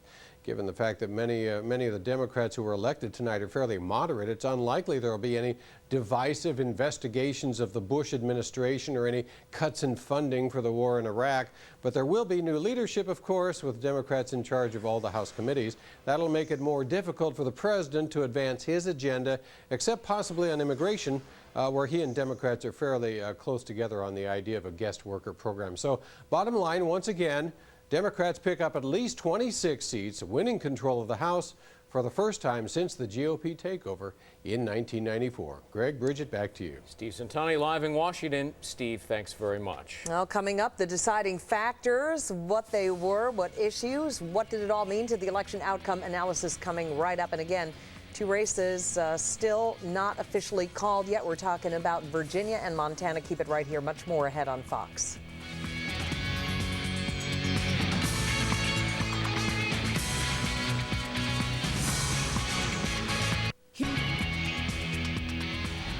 Well, if you went to bed before the results were all in and you're waking up just joining us, good morning to you. And there are two Senate races that still have not officially been called. We're talking about Montana and Virginia, a couple of squeakers there. The Democrats, though, undisputedly won back control of the House for the first time in more than a decade, picking up 26 seats. Let's talk about the results. Here with us in New York, Democratic pollster Doug Schoen, and in Sacramento, Republican strategist Karen Hanratty. Doug, to you first. Sure. Montana, Virginia, we had Bob Beckel on a little while ago and said, hey, look, maybe you haven't officially called it yet, but it's over for the Republicans in those states. Do you agree with that? Yeah, I looked before I came on, Bridget, at where the votes are out. And the votes are out in areas that both Tester and Webb are strong. So I expect both will win narrow victories. If that happens, the Senate goes Democratic, and a big victory becomes an even huger win for the Democrats. Karen, let me have you react to this lead line, Associated Press. Democrat gains in Congress seen around the world Wednesday as a rejection of the war in Iraq and led some to expect a reassessment of the U.S. course there. Is that the inexorable result? Well, certainly the war in Iraq played a very important role in this election. I think there's more to it, though, than just the war in Iraq. And it's not a repudiation, and the rest of the world should not view this election as a repudiation of what we're doing in Iraq, nor should they expect that we are going to immediately pull out troops. You're not even hearing Democrats say that today. And I think that, you know, ethics really played a strong role in a lot of these elections. You look at some of the exit polling. It'll be interesting to dissect race by race why certain people lost, but I think ethics really played an important role. A lot of Republicans lost the confidence of voters. But Doug, overall, would you say that Iraq trumped the other issues? As some of our other commentators had made that point earlier this morning. Bridget, it's absolutely clear that Iraq was a central issue. People may well, as Karen suggests, not want to pull out immediately. They want a change in course. They want a phased redeployment. They want to do something very different from what President Bush has been doing. You know, Karen, if you track the president's approval ratings, what you saw was in the late summer, somebody got to him and said, you got to start talking more positively about things like the economy. And he began doing that. And his poll numbers went up and up. And he was also talking about the war in Iraq. And his numbers were trending upward. And apparently he had some coattails because everybody else was too. Then the Mark Foley scandal hit. Did that eclipse things and contribute perhaps second only to Iraq to the defeat of Republicans? Well, it eclipsed in the respect that Republicans were really put on defense. And you know, the problem with the Mark Foley scandal wasn't just Mark Foley. It extended to looking at how the Republican leadership handled that whole situation, and they came up short. And again, I think it goes to, I think a lot of voters lost confidence in the ability of Republicans to face crisis, to handle it head on, to be honest and open. And it's no one event. It was really piling on, I think, beginning with the Duke Cunningham scandal here in California, where, he's now sitting in a federal prison because of his ethics Tom DeLay, issues. Bob Ney, I mean, the list goes on and on. It was piling on. And, and you had one after another, and then it all came to a head when you saw the Republican leadership incapable of dealing with what really should have been a fairly easy problem to deal with Mark Foley, not just insisting that he resign, but then just putting all of the information out publicly to the, for the people to see, as opposed to just letting it drip out day after day after day, and it drag out into this week-long story. And Doug, the Foley scandal, I mean, not to underestimate the American public at all, but it was a very easily understandable scandal. It wasn't maybe as obscure, some of the accusations against various lobbyists and such. That did seem to be kind of the icing on the cake in a way, in terms of all the scandals that were talked about during the campaign season. Two things, Bridget. First, it took the air out of the Republican campaign, because for 2 weeks that's all we heard about. Second, you're right, it's absolutely clear. It was simple, clear, unambiguous. And third, it involved the entire substantial top echelon of the Republican leadership in some way, so it appeared, rightly or wrongly, that there was a cover-up. The combination of those three factors meant that the Republicans didn't have a campaign for the first 2 or 3 weeks of October. So, Karen, looking forward now, what happens next in the House of Representatives among the Republican leadership? I mean, obviously the Speaker of the House is no longer the Speaker of the House, so what's Denny Hastert going to do? Is he going to take a back seat? And what about Boehner? Is he toast? I think it'll be very interesting to watch the fight over the Republican leadership. First of all, of course, they need to delay the vote. They need to put it off, see how things shake out. But I think that conservatives have got to get control over their party once again. But that's my question. Who's going to do it? Well, there are different names floated about. Pence's name is floated around. I'm not even going to speculate on the different. If I leave someone out, I'll get a phone call probably after this. But do it anyway. It's 4:16 in the morning. No, come on. They're not watching anyway, right? They're snoozing or drinking, one of the two, and my bet is the latter. If I was going to advise the Republicans right now, though, I would encourage them to join forces with the Democrats and push through a strong ethics reform bill, clean up this business that Tom DeLay created with K Street. And quite frankly, if Republicans had taken their ethics, not just Mark Foley, that was at the really tail end of everything. The real ethics scandal is that Republicans sold out to K Street. They forgot the people who live on Main Street, the Main Street voters across America who put them in office in the first place. And had they really done something serious on ethics reform, they would not be in the predicament that they are in today. And if they would reach across party lines, find some bipartisan, some of these new blue dog Democrats to work with, I think they would do a great deal to restore their own image. Hey, Doug, did the pollsters get it right this time? I was reading a column today that quoted William Goldman saying nobody knows anything, and that's the bottom line. You know what? I think if you look at the... Did they know something this time? I think they did. I think you look at the Real Clear Politics averages, they were projecting 5 to 6 seats, 20, 25 seats in the House. So right now we're at 26 seats in the House. Probably will be 6 seats in the Senate.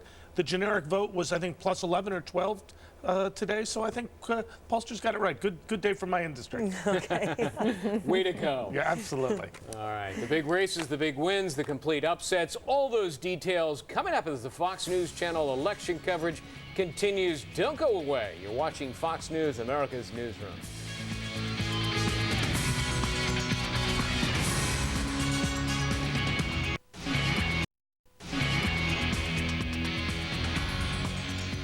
Welcome back. Here's the headline. The Democrats have won the House of Representatives, the first time since 1994 that they've taken control.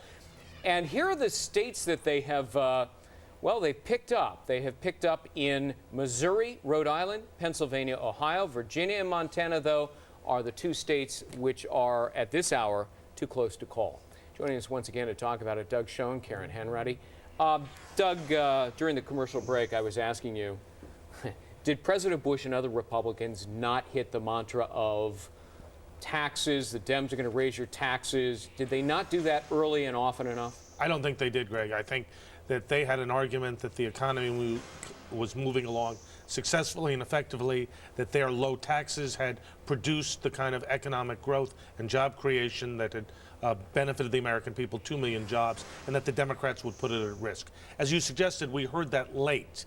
I don't think it had much impact because the exit polls showed those who voted on the economy voted about 2-to-1 Democratic, and those voters were voters concerned about cost of living, middle class squeeze, traditional Democratic constituency issues. Yeah, Karen, pardon the pun, why wasn't the Republican Party able to capitalize on some good economic information? And even gas prices went back down. I know.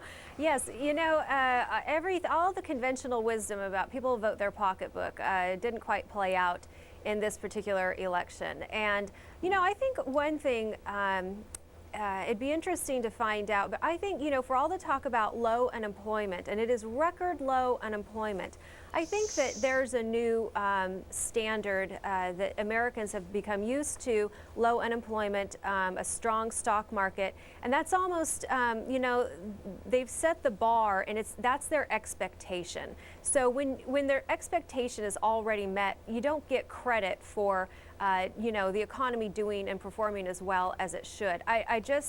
I don't think we're going to see the economy playing out as strongly in future elections, possibly. And, you know, the other thing is that, you know, the one thing that never gets talked about is the price of housing in America. So that while your income may remain steady, more of your income is likely going toward your mortgage payment. And the price of housing is very expensive around America. And I think that that is an indicator that never seems to get talked about by Republicans or Democrats. And so, you know, and I also think that Republicans truly needed to take care of business in their own house, needed to clean house. And I'm going to stick to that ethics message because I really do believe that that's one area where we really dropped the ball. Well, speaking of which, heading up the government reform, Henry Waxman, he may hold hearings on scandal, waste spending in Iraq. A couple of other oversight committees will likely look into ethics. Is that going to be a priority among Democrats? I think it probably will be a priority among Democrats, and there are really two ways to go. You can do it with investigations, which I don't think is necessarily the preferred way, though certainly congressional oversight is a key question. The other issue is to do what Karen suggested, which is, I think, something that hopefully will happen, which is bipartisan ethics reform with real teeth, so that if you violate the rules, you take illegal campaign contributions, you use money in an inappropriate way, you get caught, and it's sanctions with teeth. Nancy Pelosi, Karen, seemed to want to quash any talk of any of the more radical notions like the impeach Bush stuff. She seemed to, you know, put a stop to that before it really even got started. I guess the bigger question, though, is how will she and President Bush get along? Well, you know, for all of her talk about working in a bipartisan manner with the president, she's going to have to stop going around on national TV calling him incompetent, because it either, you know, it raises the question her own sincerity, or why would she want to work with someone who she thinks is so incompetent? She's not creating a real friendly atmosphere there. So, you know, look, she's been, and probably a lot of it is just election year campaign talk. She's playing up to her base. That's what they want to hear. But she's got to put that rhetoric aside if she's serious about working with the administration on finding a change of direction in the war in Iraq and how they're going to handle that. This vitriolic rhetoric coming out of her has to stop. And, you know, it's not just Nancy Pelosi. It may be Harry Reid, who may be the majority leader in the U.S. Senate, depending upon how the last two Virginia and Montana states turn out. I mean, this is a guy who is the equal of Nancy Pelosi when it comes to caustic, critical comments of President Bush. He's issued more apologies for some of the over-the-top comments he's made. Can he get along with the president if he's the majority leader? Well, I think he certainly will and will have to, but I also would point out, given the election results and the poll results we've seen, a majority of the American people do believe that there are serious problems with the performance of the Bush administration. And while Karen might not like to see the president referred to as incompetent, there's very little about our policy in Iraq that could well be called, sadly, successful at this point. So the American people really offered a judgment of non-performance to the Republicans, and I think we all hope that bipartisanship is the rule of the day. Karen, the president is expected to speak during the course of the morning. What would you like to hear him say? I think, well, I hope that the president can extend, I think he needs to extend a hand to the Democrats. And not that I have any interest in a lot of the Democratic policies that we're hearing about, but one message that I think we did get out of the election tonight is if you look at the Democrats who won seats tonight, they're fairly conservative Democrats. These are not hardline liberal Nancy Pelosi, Harry Reid Democrats who won tonight. These are Democrats who could very easily be a Republican on a good day. So I think that the president needs to recognize that. I hope he extends a hand of bipartisanship to them and shows the American people that the Republicans can work with Democrats and we can get something done and we can have a successful Congress, but we're going to do it on these more conservative principles that the new freshman Democrats are bringing in and not the Nancy Pelosi liberal priorities. We've almost, Doug, ignored some of the gubernatorial races, a huge pickup by Democratic candidates as well there. That's important for no other purpose than redistricting, right? Two purposes, redistricting, also presidential politics. Because when you're a Democrat or a Republican running with a governor of your own party, it means that you have a built-in campaign organization. So the Democratic pickups in the State House are going to help in terms of redistricting for the state legislatures and the Congress, but also in 2008 as we go into a closely fought contest. All right, Doug Schoen, Karen Hanratty, thank you both very much. Again, early hours of the morning. We have much more to come. As we've been telling you, we are still waiting to call a couple of important Senate races. Of course, we're talking about Virginia. Real squeaker there, although Jim Webb has a declared victory, essentially. Also waiting for an official call on Montana. So 2 Senate races still, I guess you could say, up in the air. They are indeed. Plus, we're going to take a look at how some of the ballot initiatives may have played out in this important You Decide 2006 election. Back in a flash. Stay with us.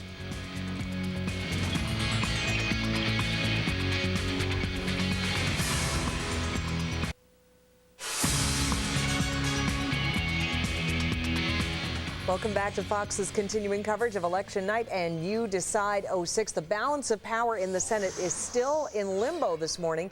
And Democrats did pick up 4 of the 6 seats that they needed to take control, but there are still 2 seats out there tonight. That's right. The race that everybody is talking about tonight is in Virginia, where incumbent George Allen and challenger Jim Webb are locked in a dead heat this hour. Some of the precincts in Virginia did not even finish their count today. They're going to have to continue sometime tomorrow, but the separation is so tiny. We may not know the results from this race until later in the day at the earliest. That's right, at the earliest. And the same is true in Montana, where the race looks like it is trending toward the Democrat John Tester over Republican incumbent Conrad Burns. The difference between them is still very small, and there are reports of some problems with voting machines, and that race is still too close to call. In Missouri, Democrat Claire McCaskill narrowly defeated Republican incumbent Jim Talent in a race that lasted late into the night. She's the state auditor, and she may have won in some small or large part due to actor Michael J. Fox, who ran those ads there, her ads essentially, supporting expanded stem cell research. In the meantime, the troubled campaign of Republican Katherine Harris came to an end today. She was easily defeated by Democratic incumbent Senator Bill Nelson. In Minnesota, Democrat Amy Klobuchar will head to the U.S. Senate after defeating Republican Congressman Mark Kennedy in the race to replace the retiring Senator Mark Dayton. This had been a seat, actually, that Republicans had hoped to retain, but Kennedy has pulled behind for months. Never seemed to get the traction he needed. All right, well, finally in Nevada, Republican Senator John Ensign has won re-election by defeating Democrat Jack Carter. Yes, Carter, the son of the former president of the U.S. In contrast to Minnesota, This had been a race on the radar of the Democrats very early on, but Carter just failed to generate the sort of support that the Democratic leaders had really been looking for. Well, the balance of power in the House of Representatives did shift tonight, so let's take a look at that. Democrats have taken control. Nancy Pelosi will presumably become the very first female Speaker of the House in our nation's history. And here are some more of the key races. In upstate New York, Democrat Kirsten Gillibrand beat Republican incumbent John Sweeney. This is a big one. This pickup for the Democrats comes just a week or so after a police report was leaked to the press indicating that Sweeney's wife called 911 last December after an altercation with her husband. She sort of denied it, said it was fake. Sweeney had also come under fire for contributions he had received from lobbyist Jack Abramoff. Yeah, we've been talking about that a lot during the course of the morning, how much various scandals played in the overall election. Also in New York, Republican Tom Reynolds held on to his seat in a race that had gotten very close after the Mark Foley scandal. Reynolds is the chairman of the Republican Congressional Campaign Committee in charge of electing House Republicans. And tonight he did dodge a very close call. I suppose some folks felt that maybe there was more he could have done to bring the Foley situation to light. Indeed. And speaking of Mark Foley, the race in Florida's 16th district to fill his open seat, well, it went to a Democrat. Tonight, Tim Mahoney, who held off a late surge by Republican State Senator Joe Negron. Because Foley dropped out so late, his name actually remained on the ballot, so voters wishing to vote for Negron actually had to vote for Foley, if you understand this, in order to support the Republican candidate, and thus Negron. But the effort came up short despite some very creative posters asking voters to, quote, punch Foley for Negron. Didn't do the trick. Not bad. Not bad. No. In New Hampshire, Democrats picked up both congressional seats. In the 1st district, Democrat Carol Shea Porter defeated the incumbent Republican Jeb Bradley. 2nd district of New Hampshire, Democrat Paul Rhodes knocked off Republican incumbent Charlie Bass. That's a real big one, a big loss for the Republicans. He was a leader among the GOP. And finally, Arizona Republican Congressman J.D. Hayworth. Probably recognize him from Fox, very recognizable member of the Republican class of '94, too. He has gone down to Democrat Harry Mitchell. Very flamboyant, talkative guy. Now he's going to be talking outside the halls of Congress. Finally, there were also several gubernatorial races we've been keeping a close eye on. Let's begin with Minnesota. The governor's race there between Republican incumbent Tim Pawlenty and Democratic challenger Mike Hatch remains too close to call this hour. This was an important race for Republicans who recently selected Minneapolis as the site of their 2008 convention.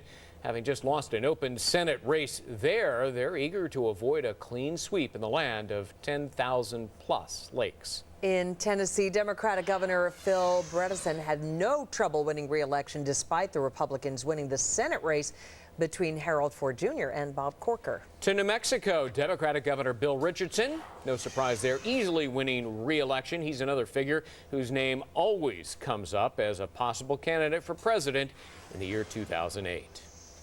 You know, we all remember it too well from the 2000 election, the never-ending saga of ballot recounts. You remember Tallahassee. Well, it's a whole different phase of election season, and we're going to take a close look at the possible problems to come in this particular election. Instead of Tallahassee, who knows? Maybe it could be Virginia. Maybe Montana. Maybe Montana. Those are the two states that still haven't decided the Senate seats and thus control of that body of Congress. We'll be right back.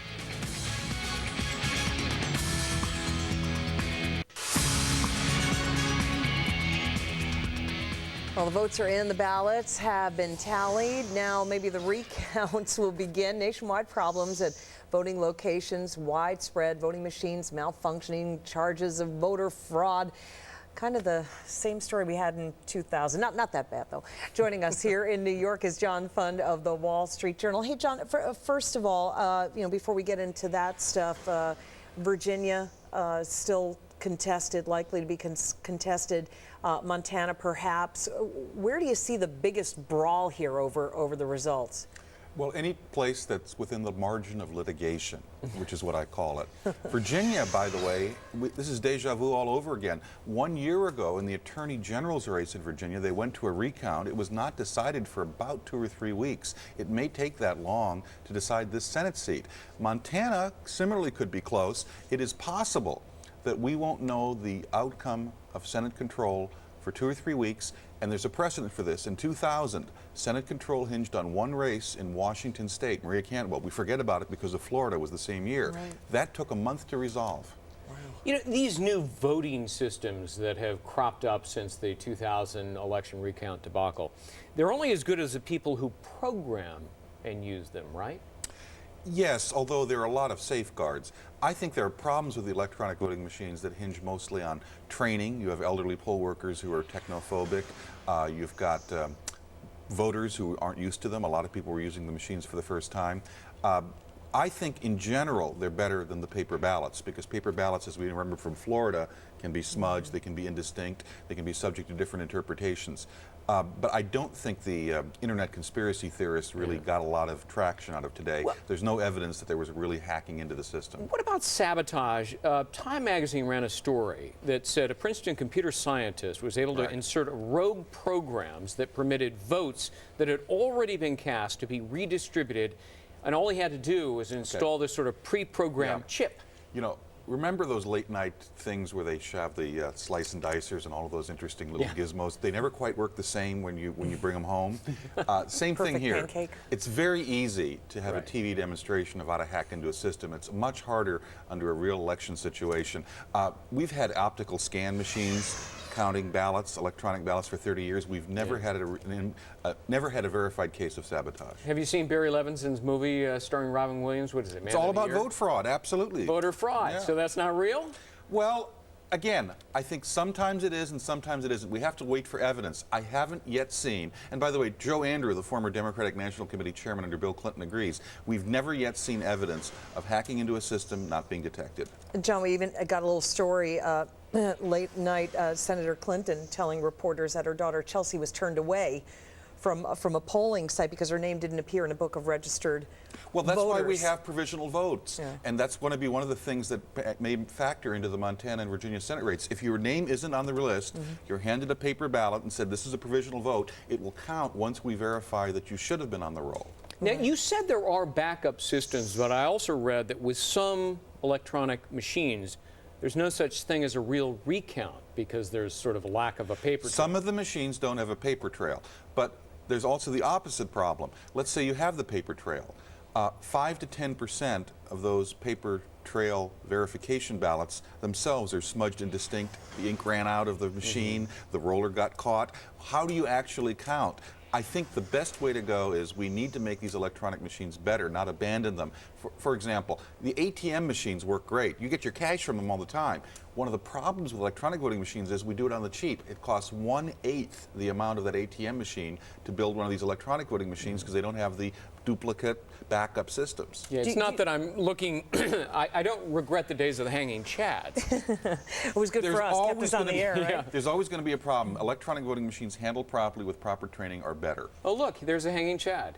I don't want to go back to that. Oh, come on. Do you see big changes between now and 08, Yeah, John? I think this is the shakedown cruise for a lot of these new machines. This is the shakedown cruise for a lot of the new voters. I think we're going to have a whole new generation of poll workers next time.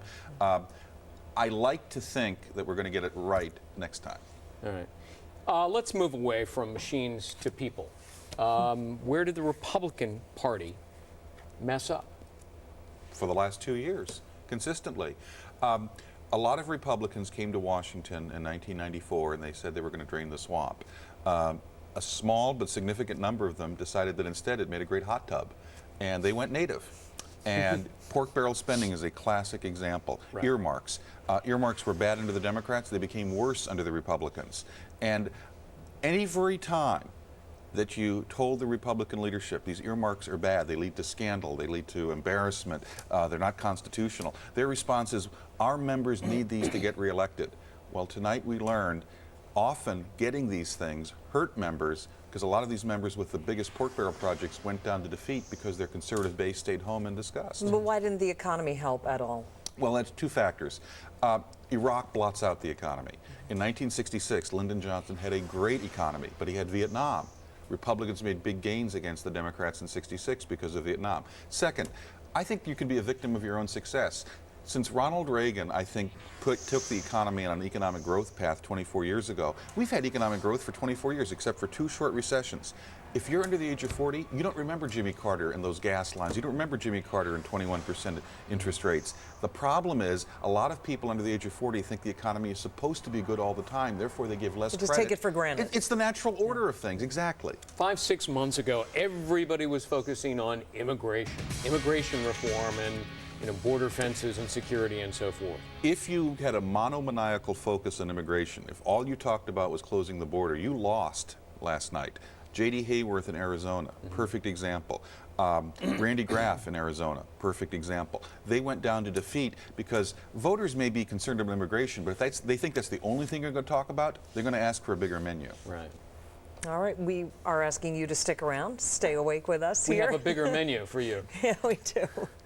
All right, we're going to update you on what's happening. The Democratic Party has won big time in the House of Representatives. They haven't yet won in the U.S. Senate. 2 states remain outstanding.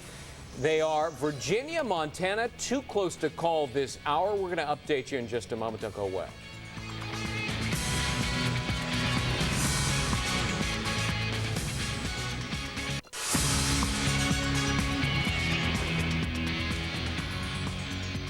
And welcome back. Having won the House of Representatives, the Dems need to pick up 4 states. Or 6. They've won 4. There's Missouri. Jim Talent loses to Claire McCaskill. Rhode Island. Lincoln Chafee, the incumbent Republican, lost to Sheldon Whitehouse. That's a Democratic pickup. Pennsylvania, Rick Santorum, the Republican incumbent, lost to Bob Casey. And in Ohio, Senator Mike DeWine lost considerably to Sherrod Brown. That's a Democratic pickup as well. And a couple of races that we haven't called yet. Montana, it looks like a win for John Tester. Not official yet. Virginia, real squeaker there. It would appear, though, Jim Webb has won that race. He's declared victory. Again, we haven't called it yet. We are talking about all the results this morning with John Fund. And I guess the 08 campaign has, begun a few hours, is already underway for a few hours by your watch. They're out of the starting gate, absolutely. You know, I heard John McCain earlier talking, making this comment about Republicans, kind of what you said a little while ago. We went to Washington to change the government, but the government changed us. And he mentioned Ronald Reagan more than once. Is he sort of wrapping himself in the mantle of Reagan, starting his campaign in that way? President Bush is going to be talked about a lot less, and Ronald Reagan is going to be talked about a lot more. I think Reagan was an inspiration for a lot of Republicans to get into politics. This crew that lost, I think John Boehner himself, the new House Minority Leader, has himself said, we lost our way. Time to get back on track.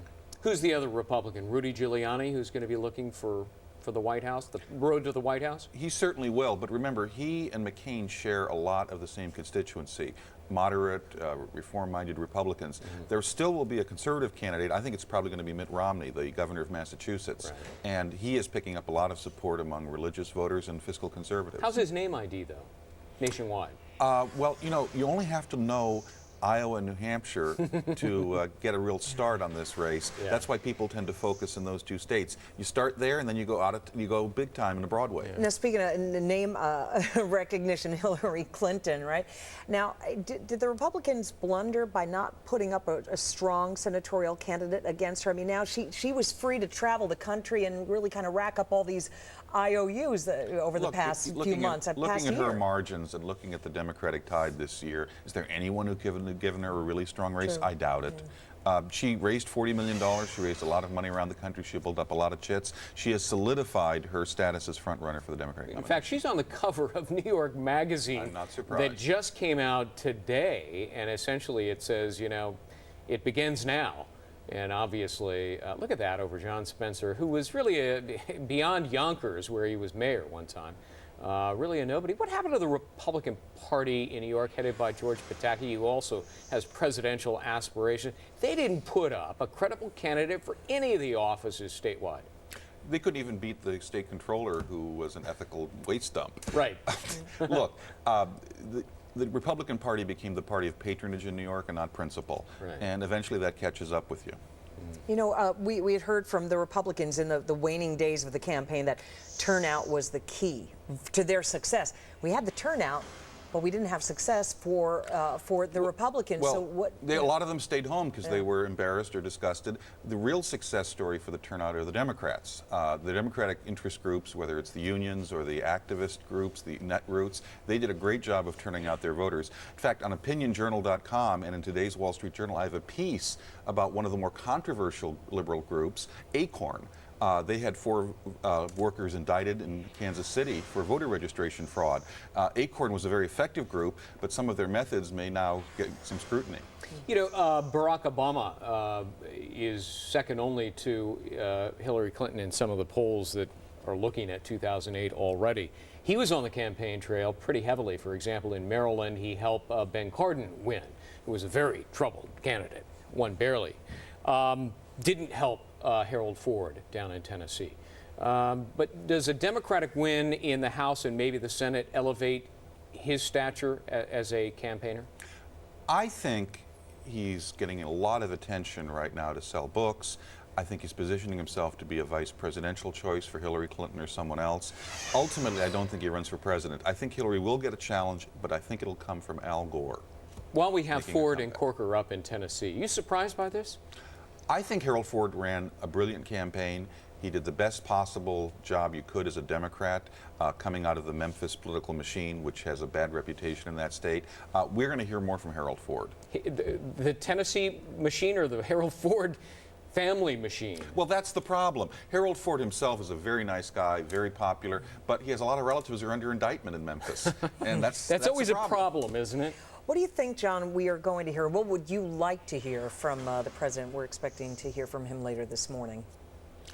Plans for how a president in his last 2 years, with Congress either completely or partially dominated by the other party, is going to reach out and make the government work. What are his concrete ideas? Clearly, the president's concept of bipartisanship wasn't accepted by the Democrats. Is he going to have a new proposal, a new attempt to work with the Democrats? The Democrats want to behave because remember, if they go too far left, that will make it much harder for them to win in 2008 because the Republicans now have something to run against, a Democratic Congress, or at least a Democratic House. What might we hear from him on Iraq, if anything?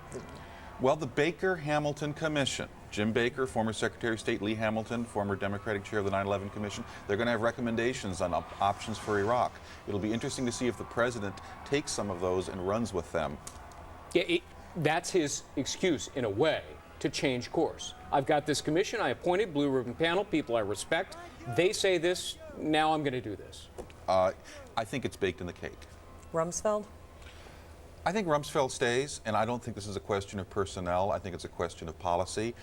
Too often we focus on scapegoats when we really should examine what exactly we're doing and whether we should be doing something differently. Scapegoats have a purpose sometimes. John Fudd of the Wall Street Journal, thanks very much. John, thank you.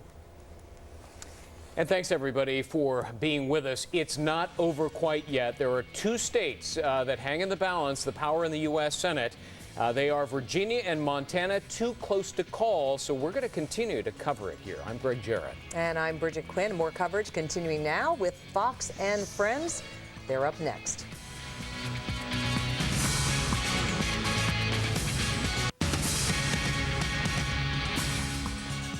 Good morning, everyone. Hope you're having a great morning. Welcome to our continuing coverage of You Decide 2006, the election results. The balance of power in the House of Representatives has shifted to the Democrats.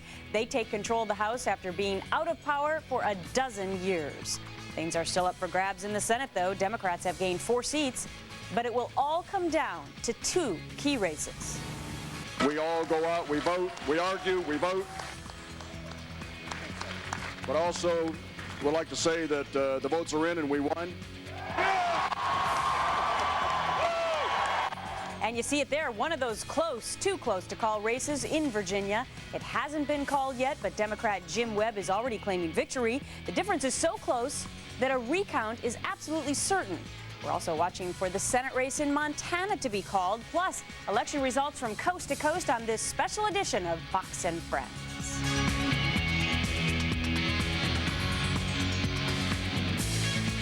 Come on over here. Yeah. Hey, gather around the TV set. We're on early today. You mean get up here? No. The TV set that folks are watching right now. Good morning. We were hoping to be able to tell you exactly what was going on with the House and the Senate. We can tell you, as Gretchen mentioned, that the House has gone to the Democrats, but it is, once again, too close to call. And Brian, how many mornings have we been here very, very early where the coffee pot got plugged in the wall at midnight, and we still did not know the outcome of some important races? You think right back to 2000, you think that to 2002, and then 2006. It seems like in 2004 rather, the president had a bounce in his step. He said I have some political capital to spend. Today he'll have a press conference at 1 o'clock in the afternoon Eastern time, and I'm sure he's not happy with the results that he's actually been dealt with right now, because first off, he knows his party has lost the House. Now in the Senate, in a matter of hours, we'll find out where the balance of power is, because in Virginia, if it's under 1%, the margin, the difference in the election, the one who's on the losing side of it, which right now looks to be Senator Allen, who is trailing, will ask for a recount. But it is just so close. It is too close to call, because there are a whole bunch of provisional ballots that have not yet been counted. Meanwhile, out in Montana, another one of the Senate races that hangs in the balance is Tester versus Burns.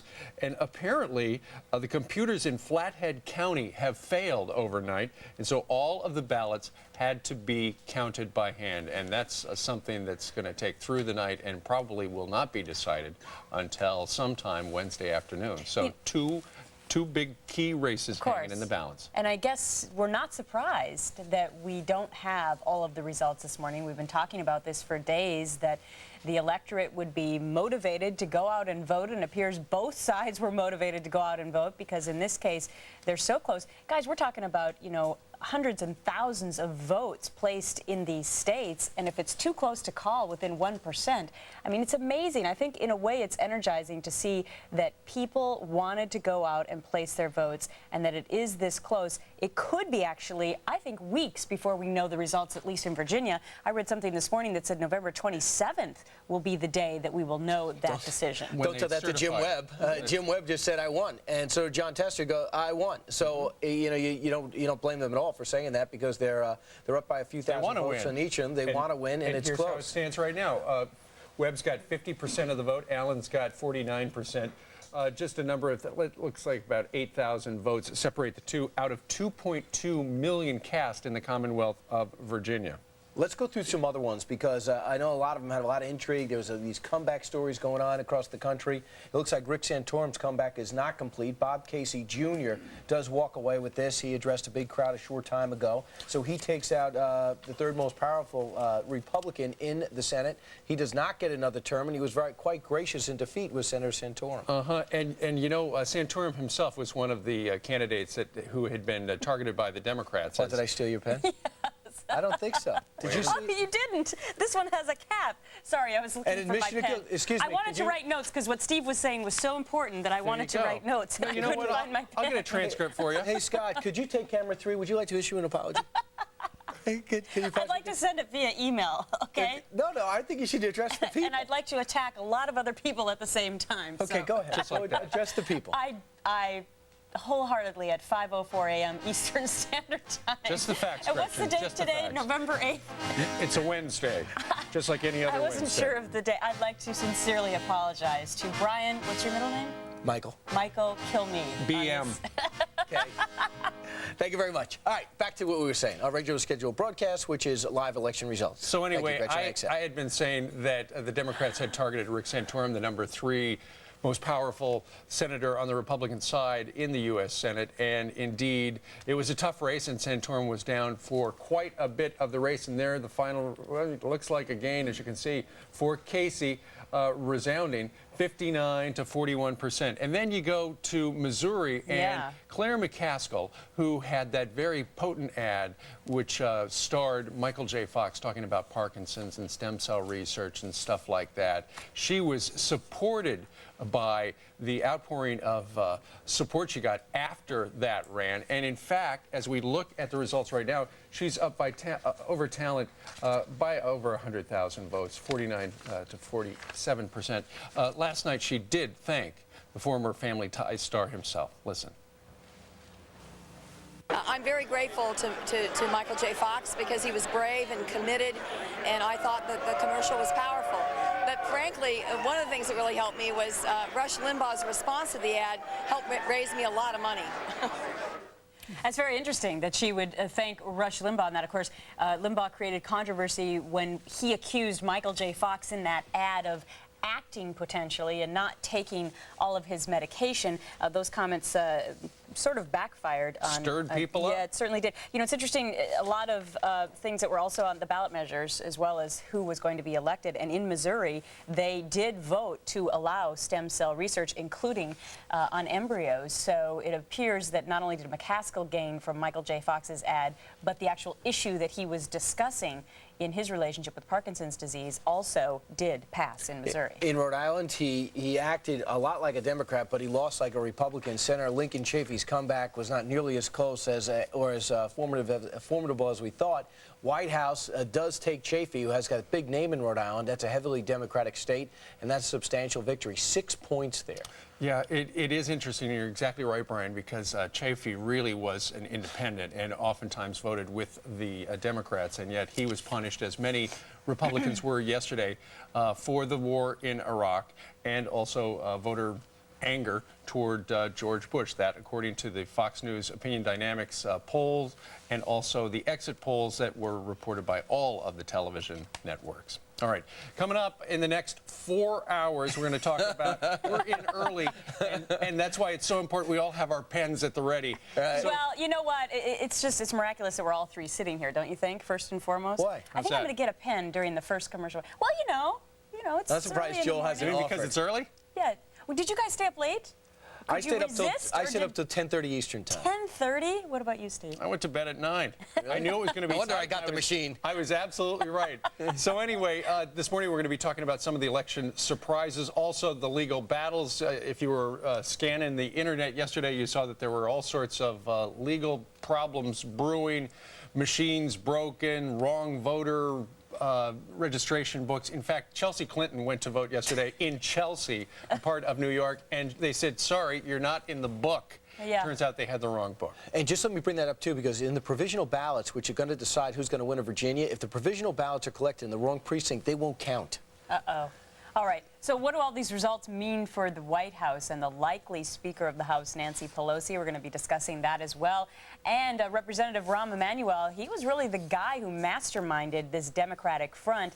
And the key here was finding moderate Democrats to run against Republicans in Republican-controlled districts. We're going to be speaking to him live about that as well. And Tony Snow pointed it out. Of course, he's the press secretary. He said, you know, the president disappointed with the results, but he's also intrigued by the fact that a lot of blue dog Democrats and moderate to conservative Democrats were victorious. So maybe he can work a little bit better with the other party than originally thought. We'll just have to see. In the meantime, about 10 after the top of the hour, Molly Henneberg, luckily, is an hourly employee, so she's really going to make some jack today. Up all night, baby, up all night. Good morning, Steve, Gretchen, and Brian. Let's talk about the Senate. Right now, the margin in the Senate is Republicans 49, Democrats and Independents 49, and 2 Senate seats are up for grabs. Both appear to be leaning toward the Democratic candidates, which could make it 51-49 Democrats when all is said and done. Let's take a look at what happened yesterday and into the night. We'll start east and go west. Democrats picked up seats, which you see here in blue, in Rhode Island, Pennsylvania, Ohio, and Missouri. That's 4. They need 6 to get control of the Senate. Republicans were able to hold on to 1 Senate seat in Tennessee, seen here in red, out of the competitive ones. Still up for grabs, Virginia and Montana, highlighted in yellow. In Virginia, that race may be headed toward a recount. Democratic candidate Jim Webb is declaring victory. He's ahead by about 7,000 votes out of over 2 million cast. Incumbent Senator George Allen is not conceding, though. He says there are still votes to be counted, including absentee ballots. At this point, the state is too close to call. Allen says he's still in the race. Webb is claiming victory. We'll go out, we vote, we argue, we vote. But also, we'd like to say that the votes are in and we won. I know the counting will continue through the night. It'll continue tomorrow. And I want to thank you all, because I know you're going to be like a bunch of eagles and hawks watching how every one of these votes are accurately counted. In Montana, Democrat John Tester is ahead of incumbent Senator Conrad Burns by about 4,000 votes. Due to some computer problems, though, we may not have final results there for several more hours. Steve, Gretchen, Brian? All right, Molly, we thank you very much. 11 minutes after the top of the hour, straight ahead, just remember you can find the results to all the races at foxnews.com. That's what's on our laptop right now. Straight ahead. And coming up on Fox and Friends, this early edition, the changing tide in Washington. Now the Democrats have control of the House. What does it mean for the war in Iraq? How is your world going to change? We're going to take a look. We owe Neil Cavuto $1 for that. And the governor with a huge win in California.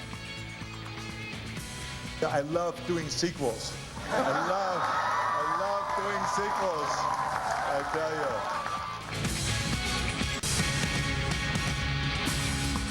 I just think that we kind of lost our way in that we weren't careful stewards of their tax dollars. We allowed this earmarking and pork barrel spending to get out of control. We didn't reform immigration, which we could have done in a number of other areas. And so we paid a penalty for it. Welcome back, everyone, to the special edition of Fox and Friends. Steve Centani has been covering what's been going on in Washington for us. Steve, I think I just saw you. Like, did you stay up all night? Because I think I saw you last night as well. Did I not? Yes. I was up all night. Yeah, it's been a long one. But, not that you're complaining. You got a lot to talk about. Don't get me wrong. Yeah, no. No, it's been interesting, and especially the events happening here on Capitol Hill, where the House is now back in the hands of the Democrats for the first time in 12 years. Voter dissatisfaction with the war in Iraq, combined with a series of congressional scandals prompting this dramatic shift on Capitol Hill. Now, Democrats needed 15 seats to seize control of the House.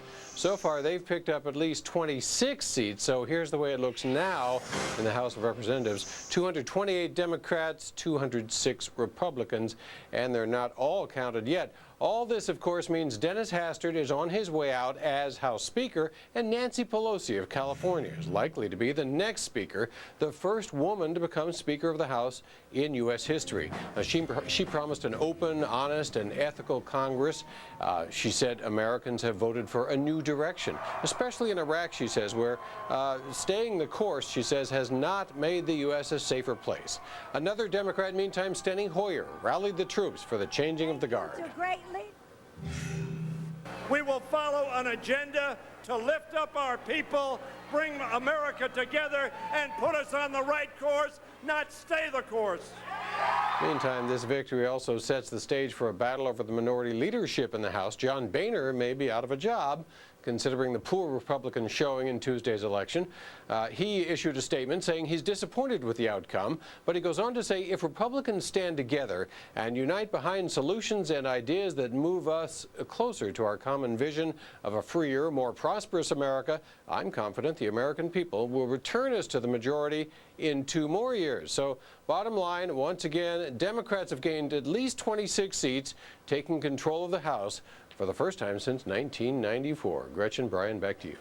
All right, Steve, thanks very much. And we still got to wait about the Senate. Could be happening within our show. It could be.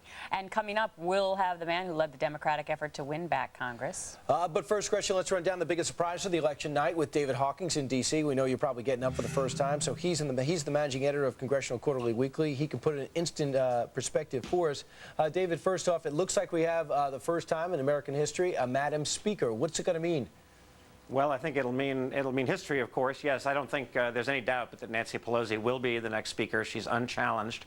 And she is, yes, she's a San Francisco liberal. That's a label that she generally wears proudly. She's also very much of a pragmatist. And I think her first order of business will be leading the House in a way that helps her party win again in 2 years. House elections, as we all know, are held every 2 years. This isn't the biggest majority that they'd hoped for. This isn't the biggest majority possible, obviously. It's a relatively narrow majority, and they won because they ran a bunch of moderate candidates, as you all have been discussing this morning. And she wants to keep it that way. So I don't think that you will see a dramatic shift to the left. But David, based on the fact of what you just brought up again, moderate Democrats, the new kind of Democrat that ran against Republicans in these races, will they vote in Nancy Pelosi as Speaker of the House? Yes, they absolutely will. There's no one going to challenge Nancy Pelosi.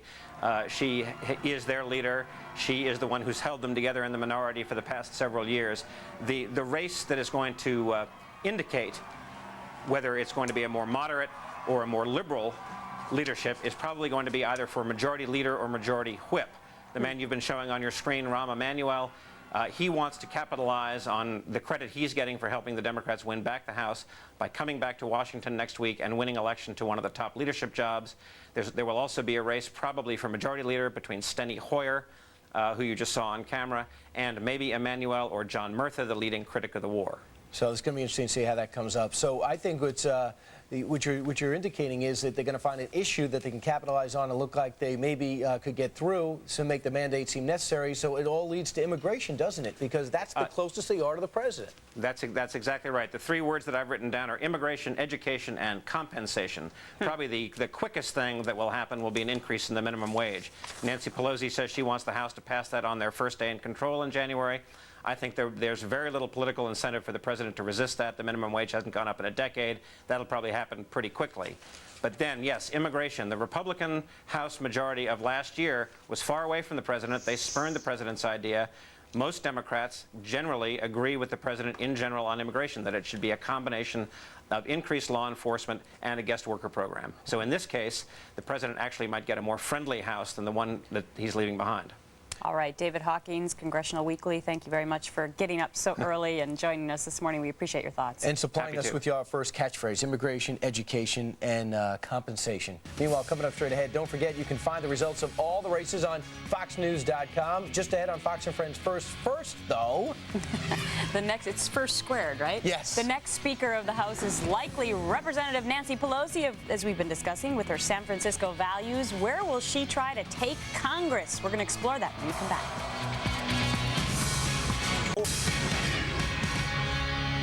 Good morning, I'm Lauren Green. In the news, the Supreme Court hears arguments this morning over a disputed abortion procedure. Justices will consider the fate of the Partial Birth Abortion Ban Act. It outlaws a rarely used late-term abortion procedure. 6 federal courts have struck down the law, saying it restricts women's rights. The Bush administration is urging the Supreme Court to uphold the ban. Fox News will have live coverage from the Supreme Court later this morning. Search crews discovered a 12th victim in the deadliest fire ever in Reno, Nevada. 30 others were injured in the hotel fire. Police are holding a suspect they believe started the fire by burning a mattress. Penn State coach Joe Paterno has to stay in the hospital just a little bit longer after having surgery on his left leg. Doctors say they'll keep him at least through today as a precaution. Paterno fractured his shin bone and tore 2 ligaments in his knee when 2 players fell into him on the sidelines. The team spokesman says Paterno hasn't been the best rehab patient and he's eager to get back to practice. Later in the show, we'll talk with Rahm Emanuel. He's being credited with helping win the House for Democrats.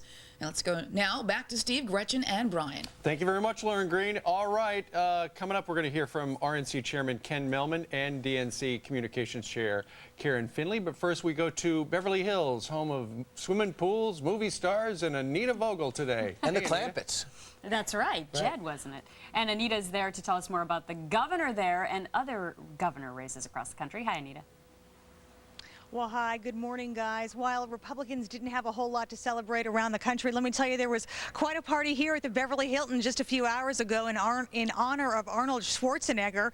It's pretty ironic considering it was almost a year ago to this day that we stood in this ballroom and watched his special election initiatives go down in flames. A lot of the pundits wrote him off that night. They said he would never be reelected in this state.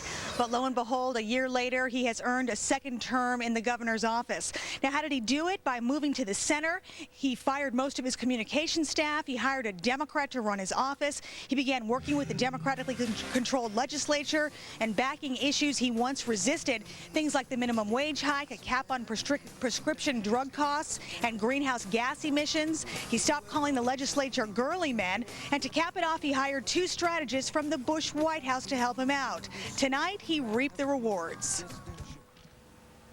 This, without any doubt, is my favorite sequel. I have to tell you that. What a great night and what a great victory. And what a great victory for the people of California.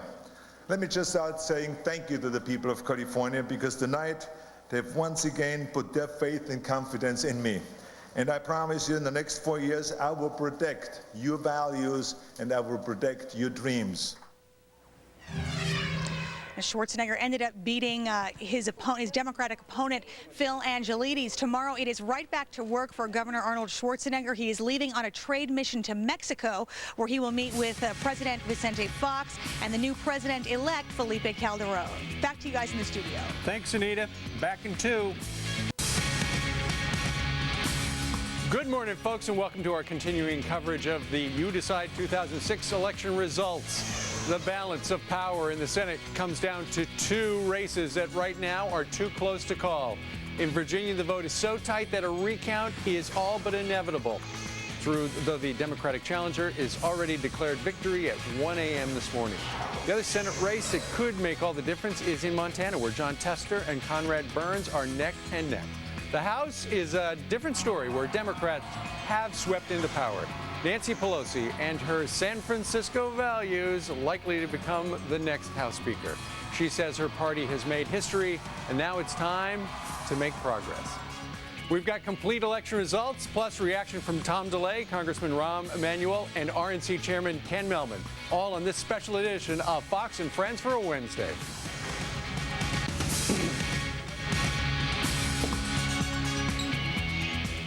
Good morning to all of you. If you're joining us just now for the first time, just waking up, 5:30 a.m. on the East Coast. And the balance of power has shifted, at least in the House, while you were sleeping. Democrats taking control of the House of Representatives, as Steve just discussed, too close to call with regard to the Senate. Meanwhile, we are a superpower. Therefore, what we do locally is international news. Meanwhile, this is from Iraq. The United States ambassador sought to reassure Iraqis on Wednesday that American policy in Iraq would not dramatically change after the Democrats seized control of the House of Representatives in the midterm U.S. elections. In a videotape distributed by the U.S. Embassy, Afghanistan envoy Zalmay Khalilzad. No, but former Afghanistan envoy, now Iraqi envoy, Ambassador doing his whole Khalilzad, bio. sees success as an imperative for America's national interest, no matter who is in power. So there you go. He is talking because in Iraq, from the inside out, they are worried that America is going to pull out and leave them high and dry. Well, that's a huge question this morning, is it not? Because with the House now in control with Democrats, John Murtha started that call more than a year ago, and that, in fact, you know, that may be why a lot of people went out and voted yesterday the way that they did, because they do want Americans to pull out of Iraq. So Well, it's going to be very interesting to see how this all But you know, flushes out. I watched Howard Dean last night say that he doesn't think pulling out is a good move right now. Yeah, well, you know, Howard Dean, even though the DNC chair, he does represent the far left angle of that whole party, and as we've seen from who won on the Democratic side yesterday, much more moderate. Of course, at the White House today, you know what? I'd imagine there are going to be some long faces, because it just didn't turn out the way they had hoped. Greg Kelly is live at the White House briefing room right now. So, Greg, are they bummed out? They're not up yet. I'm the only mouse stirring this morning. But we do know that President Bush was informed last night and that he was obviously disappointed, according to the White House press secretary. Karl Rove late last night told the president that the House was lost.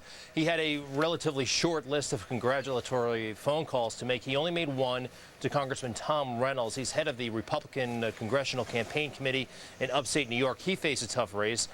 He won that race. The president will make more phone calls this morning, including to the what we presume will be the next Speaker of the House, Nancy Pelosi. The president did everything he could to prevent this, of course. He's been campaigning aggressively, and some of the candidates he stumped for did not make it.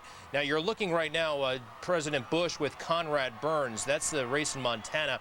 We don't know the outcome of that race yet, and we don't know, perhaps President Bush, whatever his diminished political standing, may in the end help Conrad Burns eke out a victory. But again, that race is not yet declared.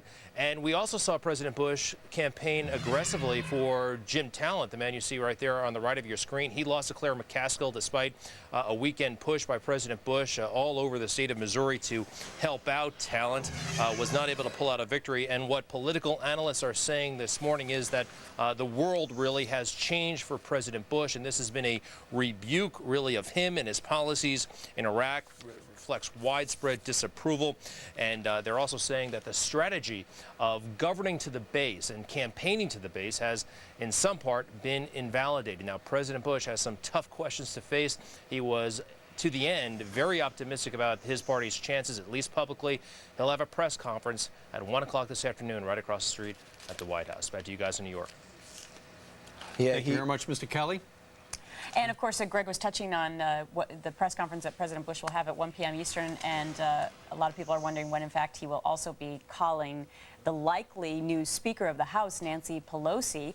And, you know, what many conservatives have called her on is her San Francisco values. And now that she looks like she will be the leader of the House, how will that reflect on the way that the American government actually works? It'll be very interesting to see. Let's take a look at what Nancy Pelosi had to say about working together with everyone last night.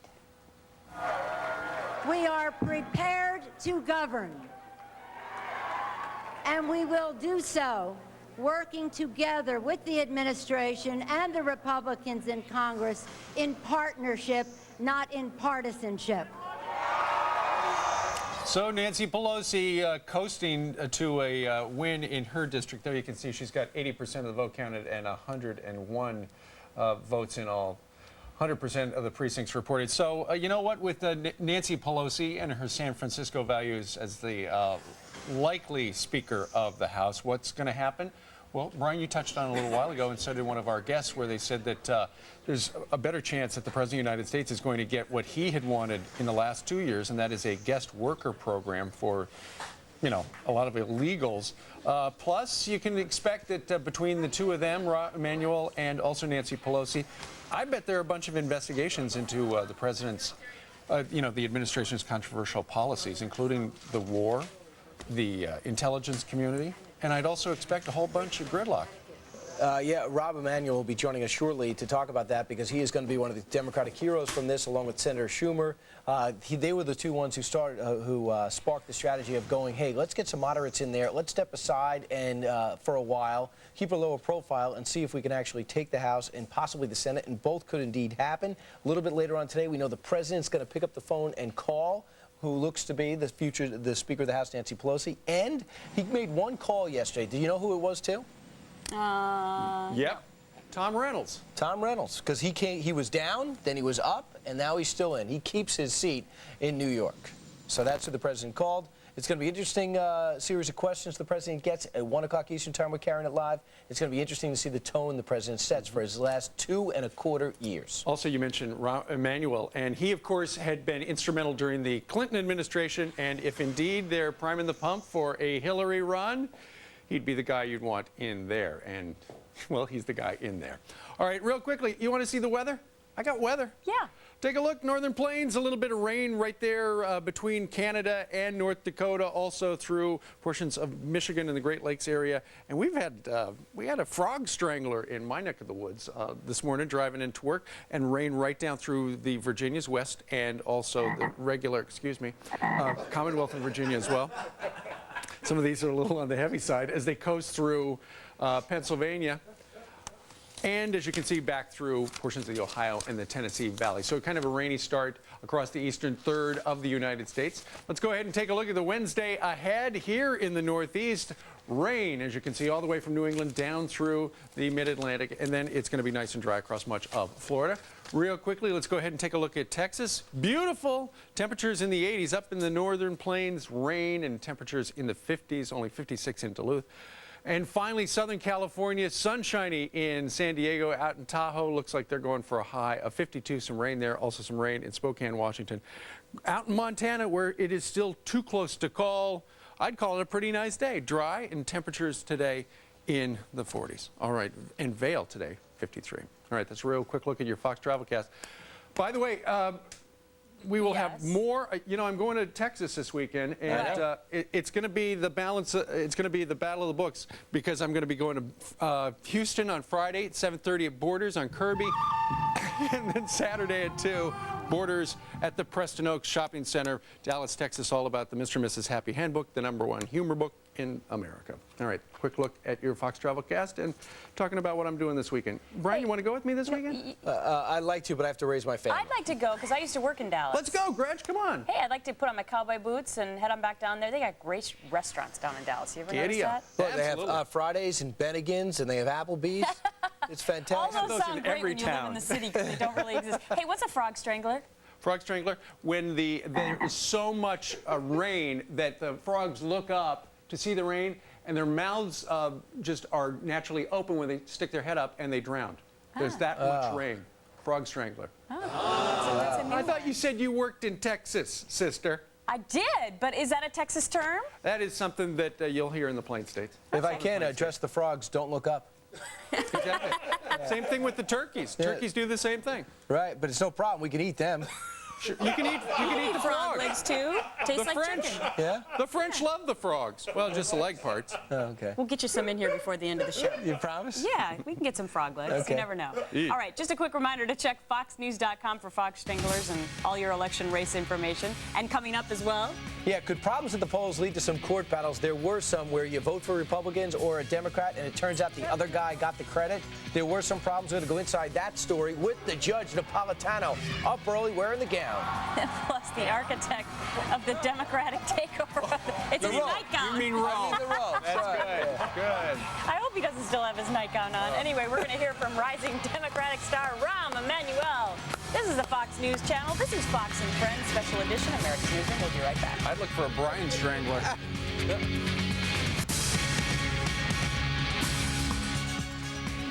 I know you're just waking up. We have so much to tell you about what happened last night, one of the most intriguing midterms that I can remember. The balance of power in the Senate is still up for grabs at this hour. Democrats have gained 4 seats so far, but races in Virginia and Montana too close to call. The winners there will determine which party has control. It might affect you and I and how we live. The House of Representatives have shifted to the Dems. Yes, the Democrats come out victorious. They have control of the House after being out of power for a dozen years. Voters also decided a number of ballot measures yesterday, starting here. In South Dakota, a ban on almost all abortions rejected. But amendments to ban gay marriage were approved in 7 states. Voters in Arizona decided to make English the official language, so good luck on your ATM. Next hour, we'll talk with Arizona Congressman Jeff Flake to find out how immigration played a role in Tuesday's vote and why many believe it'll be the first issue brought up by the president in his final 2 years in office. All right, coming up as well, former House Majority Leader Tom DeLay joins us live. But right now we're talking about some of the problems at the polls and possible legal challenges, that is. And joining us right now, all rise, Fox News senior today. I am not wearing any robe or gown. Okay, luckily, a lovely Brooks Brothers suit. Judge Andrew Napolitano is with us today. Good morning, guys. Morning to you. You know, after a lot of these really close elections in the past, we are automatically programmed to think there's going to be some sort of a challenge, a legal challenge, or a recount. It looks as if there's a real good chance there will be some sort of a recount down in Virginia, where right now, even though Jim Webb said, "I'm the winner," yeah, go home. You know, George you'll have to do the math for me. When I went to bed, Webb was ahead by 1,700 votes. Now he's ahead by about 8,000. That's with 100% of the precincts reporting. Is that 1/2 of 1%? That difference? 8,000, is it less than 1/2 of 1%? Because if it is, then Senator Allen, if he asks for the recount, he will get it.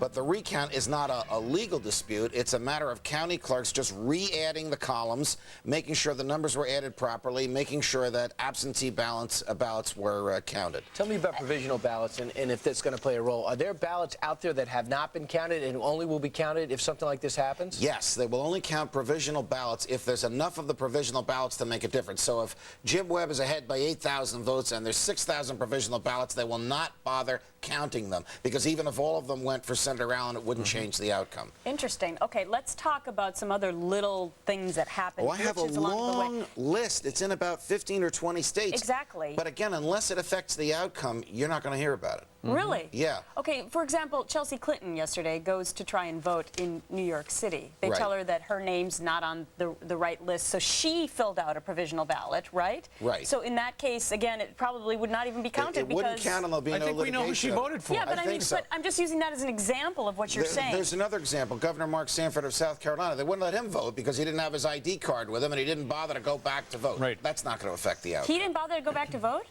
You know, I honestly don't know if he went back to vote. They let his wife vote. They wouldn't let him vote. Okay. Meanwhile, out in Montana, where it's too close to call right now, according to the experts, Conrad Burns, and also you've got John Tester. And currently, Tester is leading slightly with 87% of the precincts reporting. Apparently, some of the computers in Flathead County failed, and also in Yellowstone County. Apparently, the software wasn't reset or something like that. And so, do you think there's a possibility that there could be some challenge over the voting machines out there? I mean, if it really does come down to one particular state, and it very well could. Yes, and remember, the first round is clerks adding up numbers. The second round is lawyers arguing before judges as to whether they added up the right numbers. Fortunately, we don't have hanging chads like we all suffered through in 2000. Back to Virginia for a minute, because Yes. election officials there have asked the FBI to investigate some of these intimidating phone calls that may have happened there. Well, the intimidating phone calls allegedly were to scare Democrats away from voting. So again, if Jim Webb wins, the complaint with the FBI will be withdrawn. The FBI will say to him, do you want us bothering to investigate this? And now, Judge, I understand MoveOn.org has injected themselves, and apparently they feel it was some sort of intimidation against Democrats because they've got a big cash reward. They do. They've offered $250,000 to anybody that can help find those who made phone calls to Democrats saying, if you vote, you're going to be arrested because your credentials have expired. That's the allegation that Democrats have made of Virginia.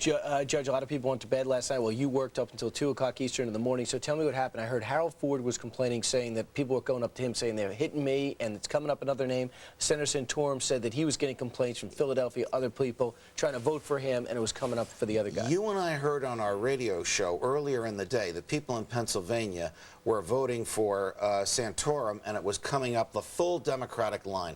There were a lot of other complaints like that in Pennsylvania.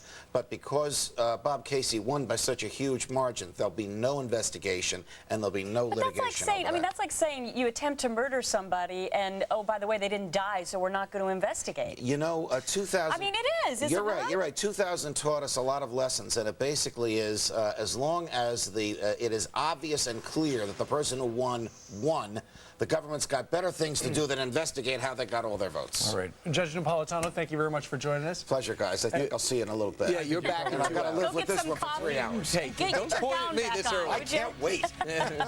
12 minutes before the top of the hour, straight ahead. Don't forget, we've got all the state-by-state election info at foxnews.com if you want to find out how the various initiatives in your state came up yesterday. Also, coming up on Fox and Friends, what effect will the new Democratic majority in the House have on the White House? Yeah, 1 o'clock Eastern Time, we're going to be covering the press conference live with the president. We're going to talk to the Democrat who's being called the leader behind his big party's House win. Yes, he deserves a lot of the accolades. You're watching Fox and Friends, and for that, we salute you. It is the best morning show on TV.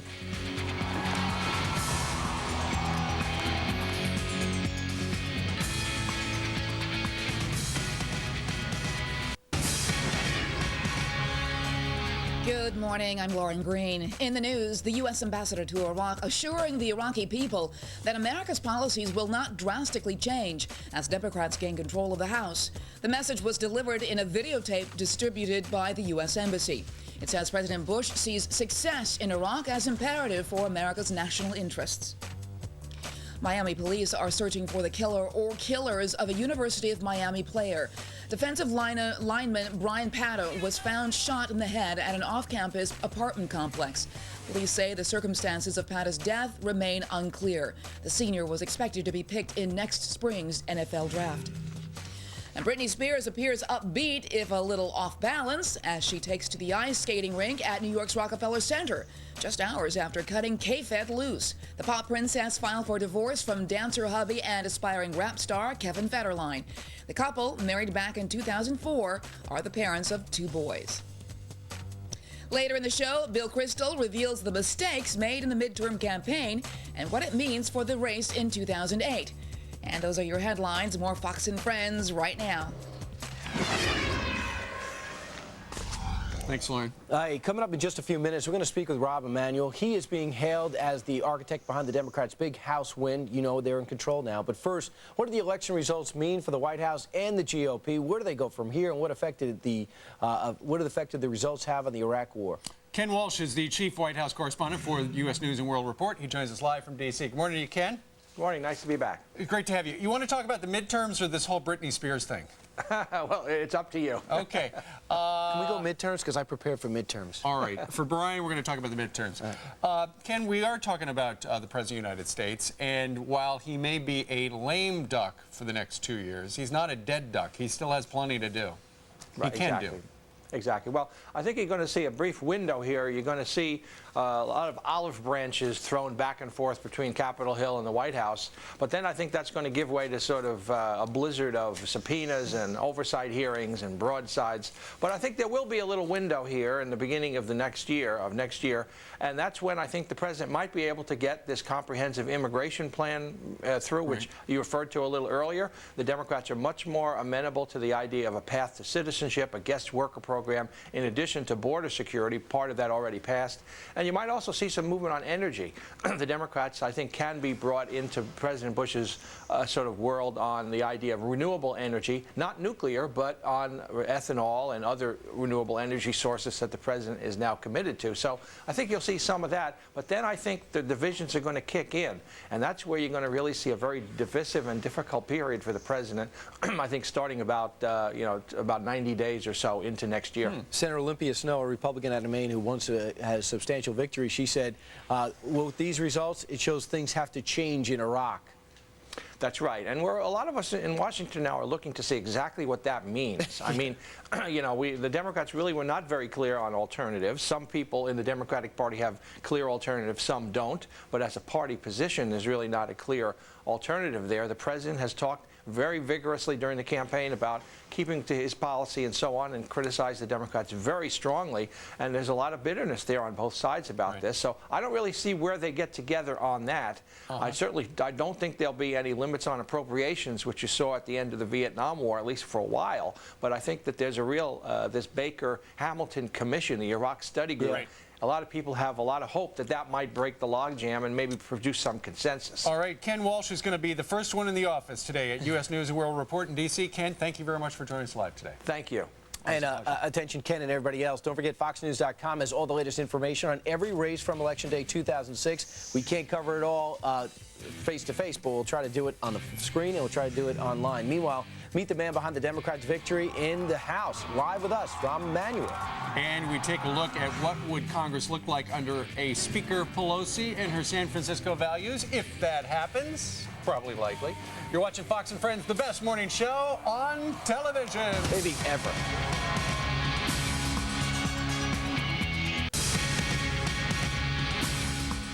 Wake up, America. You just voted, and here's what happened. Well, welcome to the continuing coverage of You Decide 2006. The balance of power in the House of Representatives have shifted to the Democrats. You're looking at it. They take control of the House after being out of power for a dozen years. Things are still up for grabs in the Senate. Democrats have gained 4 seats, but it will all come down to 2 key races, Virginia and Montana. You're right. We don't have an answer yet. Both races too close to call. Meanwhile, the Democrat has said they won in both cases. The U.S. ambassador to Iraq has a message to Iraqis who were watching the midterm elections. Hey, don't worry. He says American policy won't drastically change now that the Democrats have control of the House. Plus, Tom DeLay on Nancy Pelosi and the election results from coast to coast, including a Democrat that now has his seat on this special edition of Fox and Friends.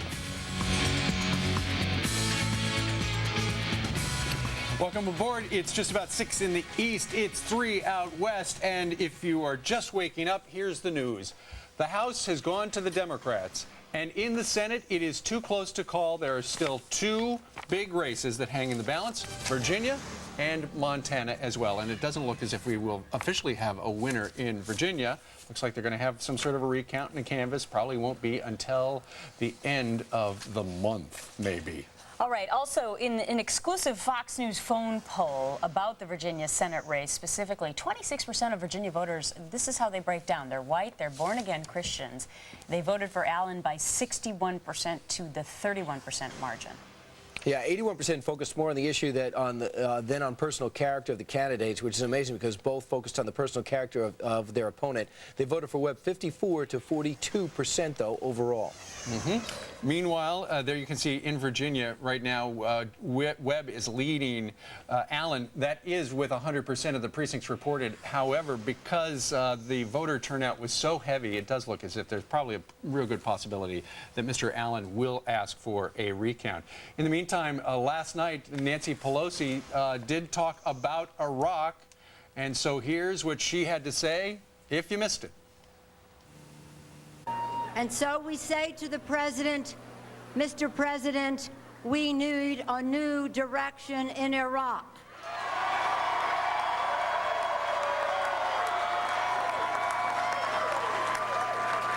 Let's work together to find a solution to the war in Iraq.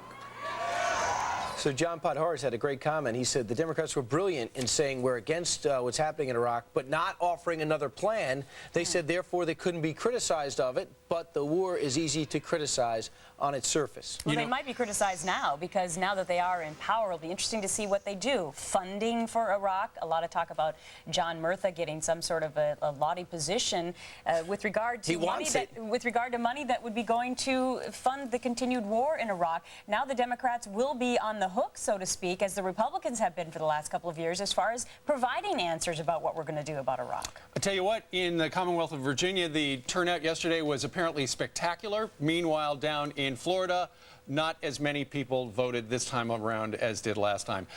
Nationwide, according to the Associated Press, apparently the turnout was about 40%. And for the first time since the midterms of 1990, more Democrats than Republicans went to the polls, which is interesting 40% stuff. Nationwide? Mm-hmm. Okay, I thought you were referring only to Florida. So nationwide. That was much less than people thought that we were going to have this huge turnout. Exactly right. But there were a lot of state contests that really had people interested. For instance, in the Show Me State of Missouri, it was Claire McCaskill versus Jim Talent. Jim Talent has lost. Claire McCaskill, the Democrats, does thank Michael J. Fox and, of all people, Rush Limbaugh. Listen. I'm very grateful to Michael J. Fox because he was brave and committed, and I thought that the commercial was powerful. But frankly, one of the things that really helped me was Rush Limbaugh's response to the ad helped raise me a lot of money. There you go. And with 98% of the precincts reporting in Missouri, Claire McCaskill, as you can see, declared the winner. That is a net gain in the Senate. Right now, the Democrats have picked up 4 seats. They need 6, 2 still hanging the balance, 2 too close to call. All right, and our Steve Sintani has been covering this scene from Washington throughout the night. He joins us now early in the morning again to give us more perspective on the Democrats' new control of the House. Hi, Steve. Good morning on a rainy day here in Washington. Well, it was predicted, and it happened, but even though it's no surprise, Democratic control of the House does represent a dramatic shift in the balance of power. Now, here's the lay of the land in the House of Representatives. After Democrats picked up at least 26 seats in Tuesday's election, they needed 15 to gain control, so they are firmly in charge there. 228 Democrats in the House now, 206 Republicans. And that means the next Speaker of the House is very likely to be a liberal Democrat from San Francisco, Nancy Pelosi. She's the first woman ever to hold the job. She promised last night an open, honest, and ethical Congress, a clear reference to the scandals that have rocked Capitol Hill. And she said Americans voted for a change of direction on Tuesday. And nowhere did the American people make it more clear that we need a new direction than in the war in Iraq. Stay the course has not made our country safer, has not honored our commitment to our troops, and has not made the region more stable. We cannot continue down this catastrophic path. Now, Republicans are fairly quiet, accepting the loss and hoping to regain control of the House 2 years from now. John Boehner, who may be in danger of losing his leadership position, issued a statement saying, "I'd like to congratulate House Democrats on a hard-fought campaign. We're deeply disappointed in the outcome, but as Republicans, we must recommit ourselves to the principles that brought us to the majority and renew our drive for smaller, more efficient, more accountable government." So just to recap, Democrats pick up at least 26 seats in the House, winning control of the House of Representatives for the first time since the big GOP takeover in 1994. Gretchen? All right, Steve, thanks very much for the update. And coming up in the next hour, Republican National Committee Chair Ken Mehlman joins us live. But right now, it's time to hear from the Democrats. Our next guest helped lead the Dems to victory in the House for the first time in 12 years. Rahm Emanuel chaired the Democratic Congressional Campaign Committee. The Illinois representative joins me now live from their D.C. headquarters. Good to see you, Representative. Good morning, Gretchen. How are you? I'm very good. Thank you very much. Representative Ray LaHood, a Republican in Illinois, said if the Democrats win the House, obviously Rahm will be a rock rock star in their party. Other Republicans have called your directive of this campaign masterful. Are you the Karl Rove of the Democratic Party? No, I'm the Rahm Emanuel of the Democratic Party. I'm proud of the work that everybody put into this and all the candidates. We laid out, I think, a very succinct strategy to nationalize an election around the new direction and around change because the American people wanted change. They were very upset with, after 6 years of what I refer to as the endless occupation in Iraq and the wageless recovery here in America. And Democrats offered an alternative that the American people wanted to embrace. What is the alternative to the plan in Iraq? A lot of talk from the Democrats leading up to this election day about the fact that we need to change the course, not stay the course in Iraq, as the president kept saying. What is the plan? Well, first of all, Gretchen, I mean, it's built on a basic premise that the Republicans are offering, as you just said, stay the course. But they're saying, look, the American people get, you have 3.5 years, nearly 3,000 American lives, $380 billion spent, 20,000 Americans wounded, and all the Republicans are saying we will do nothing different, or as the Vice President said, full steam ahead regardless of the outcome of the election. Now, Democrats say here are 5 basic principles we hold together that we want to see executed as our Iraq strategy, and that's what I call them as the 5 R's. 1, reconciliation of the parties.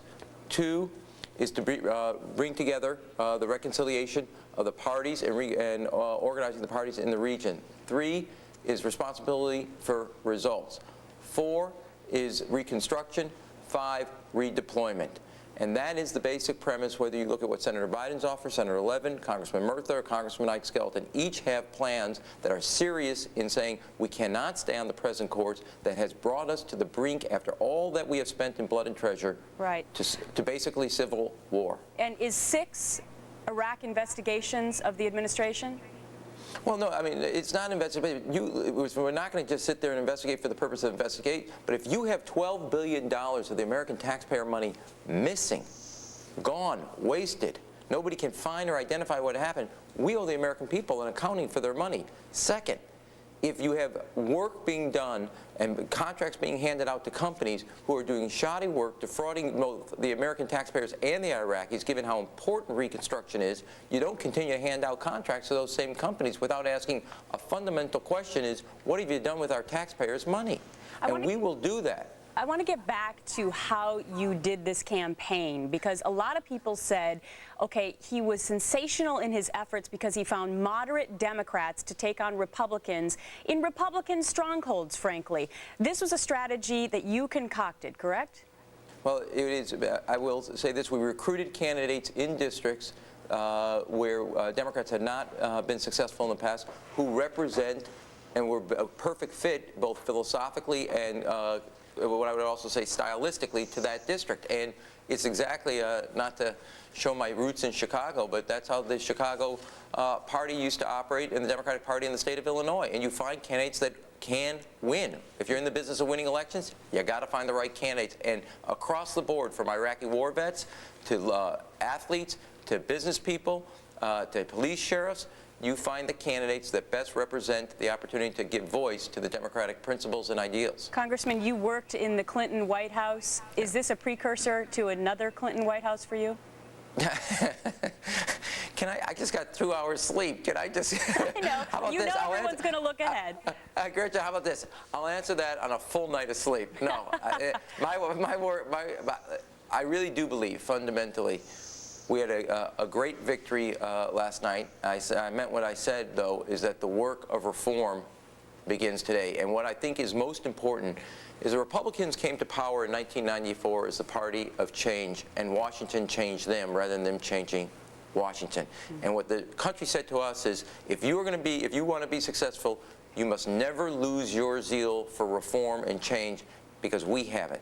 And we must maintain being the party of reform. Everything from making sure that we raise the minimum wage, everything from making sure that if you're going to have a prescription drug bill, you directly negotiate for lower prices. We must always maintain that edge of reform. And this was a validation for a reform agenda. All right. Well, tomorrow after you get a full night of sleep, maybe I'll get a chance to ask you the question about the Clinton White House. I'll answer it when you get a full night's sleep. How's that?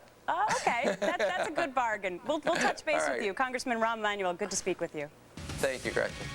And just a reminder, you can find the results to all the races on foxnews.com. Coming up on Fox and Friends, Nancy Pelosi likely to step in as the House Majority Leader. How could her San Francisco values affect the future of Congress? And how losing the House majority may actually benefit the GOP. We're talking about 2008 potentially. You're watching Fox News Channel, America's Newsroom. We'll be right back.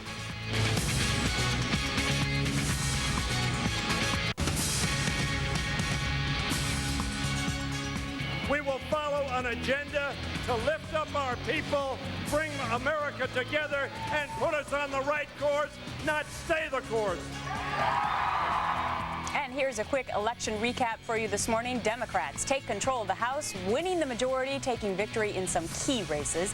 In Florida, political newcomer Tim Mahoney beat Republican State Representative Joe Negrin for the seat vacated by disgraced former Congressman Mark Foley. Arizona, six-term Congressman J.D. Hayworth loses to Democrat Harry Mitchell, a former state senator and former mayor of Tempe. But in Connecticut, moderate Republican Christopher Shays wins his 11th term in the House in a rematch with Democrat Dianne Farrell. In the Senate, it's still anyone's game, folks. The Democrats need 2 seats for the majority with just 2 states left to call. It's a showdown in Virginia. That's one of the states. Incumbent Senator George Allen and challenger Jim Webb neck and neck, with Allen refusing to concede and Webb claiming victory. And preliminary results out of Montana have Democrat John Tester in lead over Senator Conrad Burns, but that race also too close to call at this time. It's our understanding the recount will get underway sometime this morning in Montana. Meanwhile, coming up, the ultimate D.C. insider Bill Kristol tells us what really made the difference for Democrats. But first, what will a Nancy Pelosi-run Congress look like if it happens? Bob Cusack is the managing editor of The Hill. He joins us now live from D.C. Good morning to you, Bob. Good morning. All right, so what will a House run by Nancy Pelosi look like? Nancy Pelosi is promising to run the House in a bipartisan fashion, which is something we haven't seen in decades. So it's going to be very interesting to see if she runs in a bipartisan way. She has said, I will bring Republican bills to the House floor. Right. We will run it in a way so that members can actually read bills before they vote on things. And it really is could be a dramatic change in the House right now. Right. And, Bob, it would be a dramatic change for Nancy Pelosi. I mean, she hasn't been very bipartisan in the past couple of years.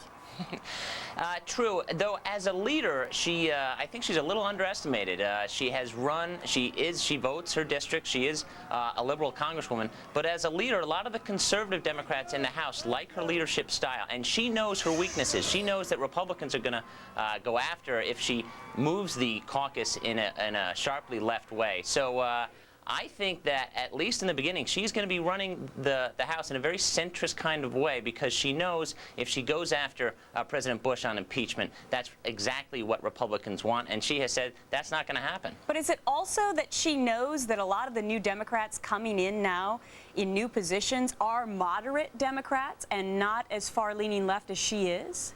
Absolutely. A lot of these Democrats, just as you were talking to Congressman Emanuel, are conservative, and they don't want to get out of Iraq right now. So that is a fine line that she's going to have to toe, and probably look for some type of phased withdrawal and tying that to funding measures. But how they fund the war is going to be the biggest question going into the new Congress. Also, Bob, while the Democrats did win control of the House, they only have a margin of about, what, 10 or 11, something like that. So it's not a big wedge they've got there. It's true, very true. Very interesting, because the margin that they will have is similar to what Republicans had in this Congress, and Republicans had major problems passing basic bills like a budget because the margins were so close. So Pelosi needs to keep her caucus in line. They need to be unified, and she has already started to tell them, you know, let's not go off the reservation. Right. Let's go for a centrist way. The low-hanging fruit, minimum wage, stem cell legislation, popular legislation to get some momentum into the new Congress. In the first 100 years, she's pledged. 100 days, I should say. 100 years. Might take 100 years. All right, Bob Cusack, the Hill managing editor, we thank you very much for joining us live. Thank you. Thanks, Bob. All right, don't forget you can find all the results to the races on foxnews.com and just ahead on Fox and Friends. Democrats take back the House after waiting in the wings for a dozen years. What does that mean for the war in Iraq and for our country? A fair and balanced debate, both sides next. And was the failure to pass an immigration reform bill the GOP's downfall? You are watching Fox and Friends, the best morning show on television. We have all the election results and much more when you return with us. We'll be right back.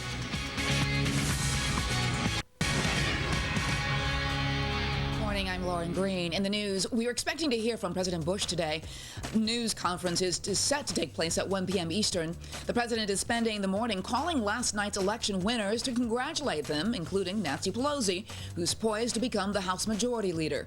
Aides say the president is obviously disappointed at the House changeover, but he believes Democrats have the responsibility to help him win the war. Miami police are searching for the killer or killers of a University of Miami player. Defensive lineman Brian Pata was found shot in the head at an off-campus apartment complex. Police say the circumstances of Pata's death remain unclear. The senior was expected to be picked in next spring's NFL draft. And later, we'll break down the legal challenges that could come up in the election aftermath. Now let's go back to Brian. I think you booked, Lauren, I think you booked Judge Napolitano, and you were insinuating that with that tease. Meanwhile, 22 minutes after the hour, in about 20 minutes, we're going to hear from one of the Republicans' big winners on election night in the House. Meanwhile, Arizona's Jeff Flake, that'll be him. But right now, we're looking at a Democratic majority in the House. The Senate's still up for grabs, and it could go the Democratic way. So where will each party and the president go from here? Lisa Schifrin joins us in studio, fresh off one of those post-election parties. She's a Republican strategist and former speechwriter for Vice President Dan Quayle. And Jenny Backus is in Washington, D.C., a Democratic strategist, former communications director for the DNC. Jenny, you have to be elated at this hour. Did you think you'd be on here talking about a victory and a possible victory in the Senate? Oh, absolutely. I've watched Nancy Pelosi, Rahm Emanuel, and the Democratic Party put together one of the probably strongest teams that we've put on the field. We've watched the American people tell us week after week they wanted a change, and now we're going to have one. And I was really encouraged by what Nancy Pelosi said last night, which is that she wants to work together with President Bush to bring some change to the country. I thought that was a smart move by her. I think it's a good direction for the party, and I think we all have a little bit of hope today that maybe we're going to see some changes in Washington that don't benefit one party or the other, but benefit the voters. Lisa, will you expect to hear the same from the president, the same type of attitude at 1 o'clock Eastern time live on our channel? I think he'll surely go out of his way to say he can work together with Nancy Pelosi and the Democrats. It will depend. The reality is actually the issue, and that will depend a lot on how much the Democrats really are prepared to lead. That's an open question. Yeah, and that's an open question, and some say the obvious thing would be to start with immigration. In the past, Jenny, you have Eisenhower was dealing with a hostile Congress, Nixon had to deal with a hostile Congress, Ronald Reagan had to deal with a hostile Congress, and he got a lot done in all three cases. Can you see the same ground here? Absolutely. I think the Democrats are committed to working together to actually get stuff done. That's been the problem. I think that's why you saw such an overwhelming mandate for change last night. I think you saw a rejection of President Bush. President Bush used to work together with Democrats in 2000. It's very surprising to those of us who've tracked his career that he abandoned that approach for the last 6 years. Now he has an opportunity to actually go back to that old model, work with Democrats for change, and really, get something done for the country. I think people are frustrated. And I think the first area that he's got to do something on is Iraq. I think one reason President Bush hasn't been working with Democrats is that they've had a big stake in being obstructionist and not. That's well.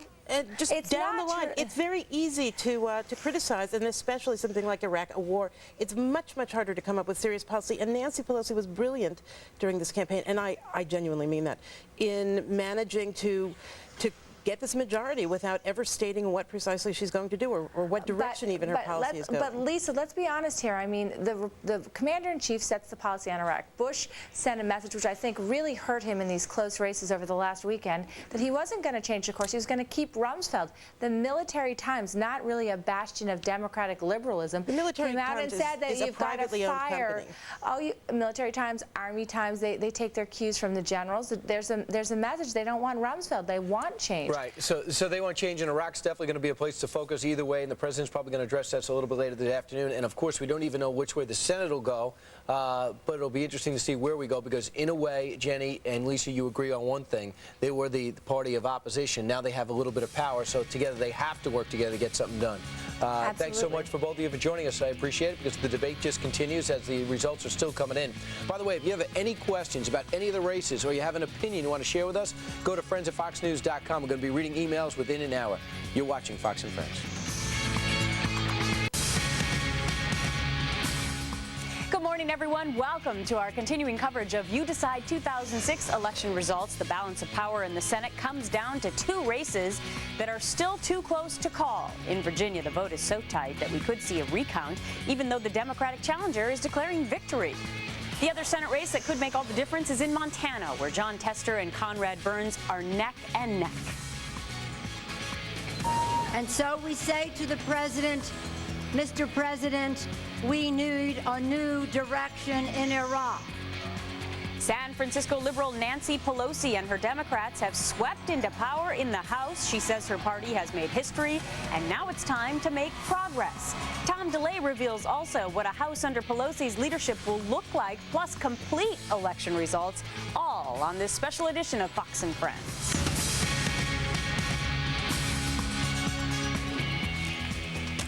Live from New York City, it is the world's #1 cable morning news show and the best darn news show in the morning. We thank you very much for joining us. 6:30 in the east, it's 3:30 out west. If you're just getting up, here's what's going on. The House has gone to the Democrats. The Senate hangs in the balance. Right now, the Democrats have picked up 4. They need 2 more. However, that means the Republicans only need 1 more.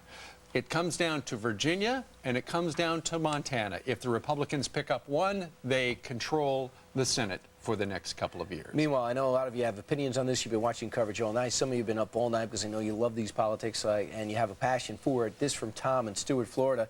I'm absolutely disgusted with the election results. I blame the media for brainwashing the ignorant and selfish masses and their left-wing agenda. And he is fuming at this hour. I can't read the rest and still keep my job. So I tell you what, we're going to read some of the email coming up in the next half hour or so. We'd like to hear about your feelings regarding the midterm elections. Send us an email, friends@foxnews.com. And we'll play that typing noise when you do that, right? The keyboard? So. Sure, Yeah. absolutely. Yeah, if everyone in the control room is awake this morning. I don't know if people still type. I think it's called keyboarding because people don't really... You type on a typewriter, right? And then you keyboard on a keyboard. And then you have to hit the thing, and the bell goes off. There's no bell. Do you have the bell, Toba? Do you have the 1970 sound effect I handed to you this morning? No. Hey, when you guys started in the news business, they still had typewriters, right? Absolutely. IBM Selectric. When I started in the news business, they still had typewriters. We're all dating ourselves now. I remember just having my message people, bring down the paper. I remember when... there it is. When I finally finished that line. I remember the eraser type.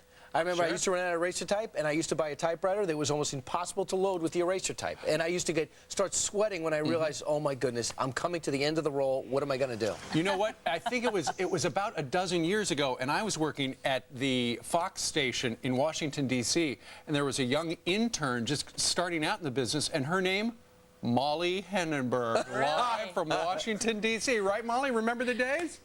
Well, I remember it. Do you really remember it? I remember when you came into the tape library where I was working logging tapes, and you were so friendly, and he's so you were nice at the time. Yeah, he's really taking a turn, Molly.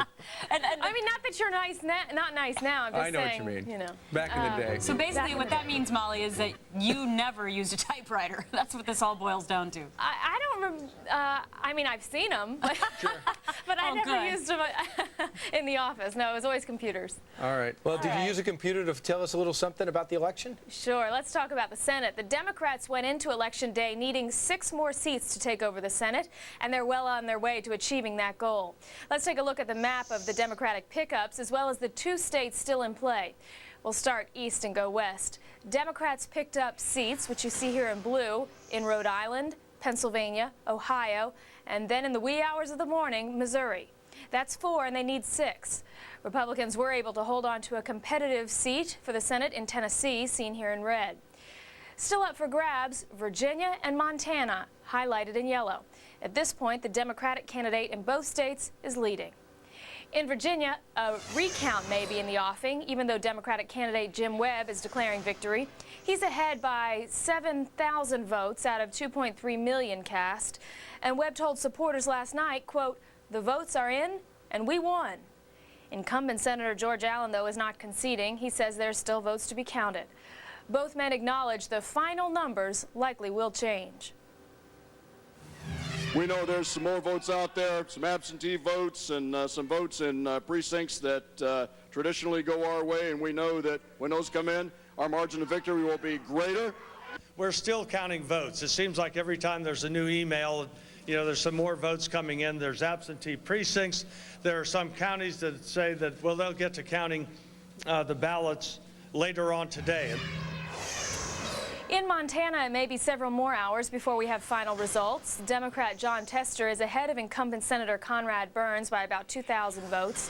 A new last-minute voter registration program, as well as computer problems, they've slowed election results tremendously. Steve, Gretchen, Brian? All right, Molly. Thank you very much. See you in the tape library. Yeah. Well, Molly was talking about the Senate and the balance of power. Well, there's an independent that won over in Connecticut. His name, former Democrat, Senator Joe Lieberman, who was smacked around by Ned Lamont in the primary, and he returned. Yeah, and he returned the favor yesterday. Yeah, today. This is just an incredible race. We spoke live with Joe Lieberman yesterday, of course, on Election Day, and one of the questions was, are you going to caucus with Democrats, Joe, or are you going to caucus with Republicans? Because in the last week leading up to the election, Mayor Mike Bloomberg here in New York City, a Republican, held a fundraiser for Joe Lieberman. A lot of Republicans wrote checks to Joe Lieberman. And it'll be interesting to see now what happens. He told us yesterday, Steve, that you're going to be surprised because I am going to be an independent on Capitol Hill. That's what he said, but last night it was all, yippee, I win. I would like to see this election today as a declaration of independence from the politics of partisanship. That is the message that I heard loud and clear throughout this campaign from the people of Connecticut. And I intend to carry it in my heart and head as I return to the United States Senate.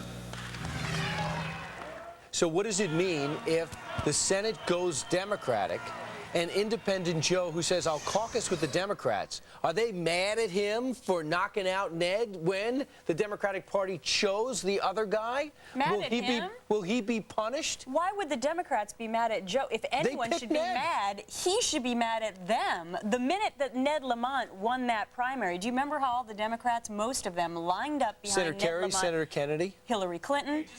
Think about this, though, because Joe, he really was stabbed in the back by a bunch of his former party members.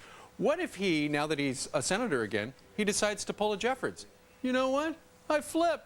Just imagine how that would mess things up for the Democrats. What would that be? Math-wise, does that make the tiebreaker Dick Cheney? When it's because it would tied be down the middle, sure. Yeah, so Senator Joe Lieberman... But the majority would then go to the Republicans. Is it better for him to be, for the Republicans to hold the Senate or for the Democrats to win the Senate? For all what? good questions you mean down for the our road analysts. for 2008? Tomorrow. Oh. Yeah, I mean, just saying, is it better? Will he have more power if the Democrats are in power or if the Republicans are in power? Good stuff to talk to Bill Kristol about. He's going to be with us in a little while. In the meantime, let's go ahead and take a look at the day ahead. It's rainy in the deep south. Look at that, Atlanta, some rain, 62, Hartford and Connecticut, all the way from about the mid-Atlantic up through the northeast. We've got some rain, and then you've got clearing conditions across Lansing, Michigan, and a beautiful day down at Mickey's Place, 76 in Orlando, and then tonight's low, only 55 degrees. All right, let's take a look at the Plain States at this hour. Northern Plains, as you can see with Minneapolis. Look at that, almost 70 degrees. It's going to be absolutely beautiful. You've got approaching 80 in the two capital cities in the Midwest. Then down in Amarillo, you've got 83 degrees. A beautiful day and sunshiny across much of Texas with readings in the 80s and approaching 90. Sacramento out in California, Arnold Schwarzenegger coasted to another win, and it looks like they will have a day just like that. Of course, as is always the case, anytime you want your weather, just go to foxnews.com and click on weather. And you can also go to foxnews.com for all of your 2006 election information. And that's a quick look at your Fox Travelcast for this day after Election Day. Gretch and Brian, back over to you. I'm just reading some of the quotes from Senator Kerry. He says, and he said this in the past before Joe won, Joe Lieberman is out of step with the people of Connecticut. It shows you why he got in trouble with the Democrats there. So he thinks that Joe Lieberman is more like Dick Cheney than a Democrat. Well, if he was goes out on of to say, step with he wasn't too out of step with the people in Connecticut because he won an overwhelming election yesterday. It's going to be, I love watching things like this because I think it's going to be really interesting to see if your prediction holds true. Which is? Which that he may, in fact, flip. He said no yesterday, but we're going to have to, we're going to ask Bill Kristol about that. Yeah, by the way, check foxnews.com for all the 2006 election information. And coming up, though, later on in this show, legal immigration was a huge issue in many states. We're going to expose just how it played out on Election Day and what it means for tomorrow. Plus, the president's plans for the next 2 years with a Democratic House. We'll be back. We are prepared to govern, and we will do so working together with the administration and the Republicans in Congress in partnership, not in partisanship.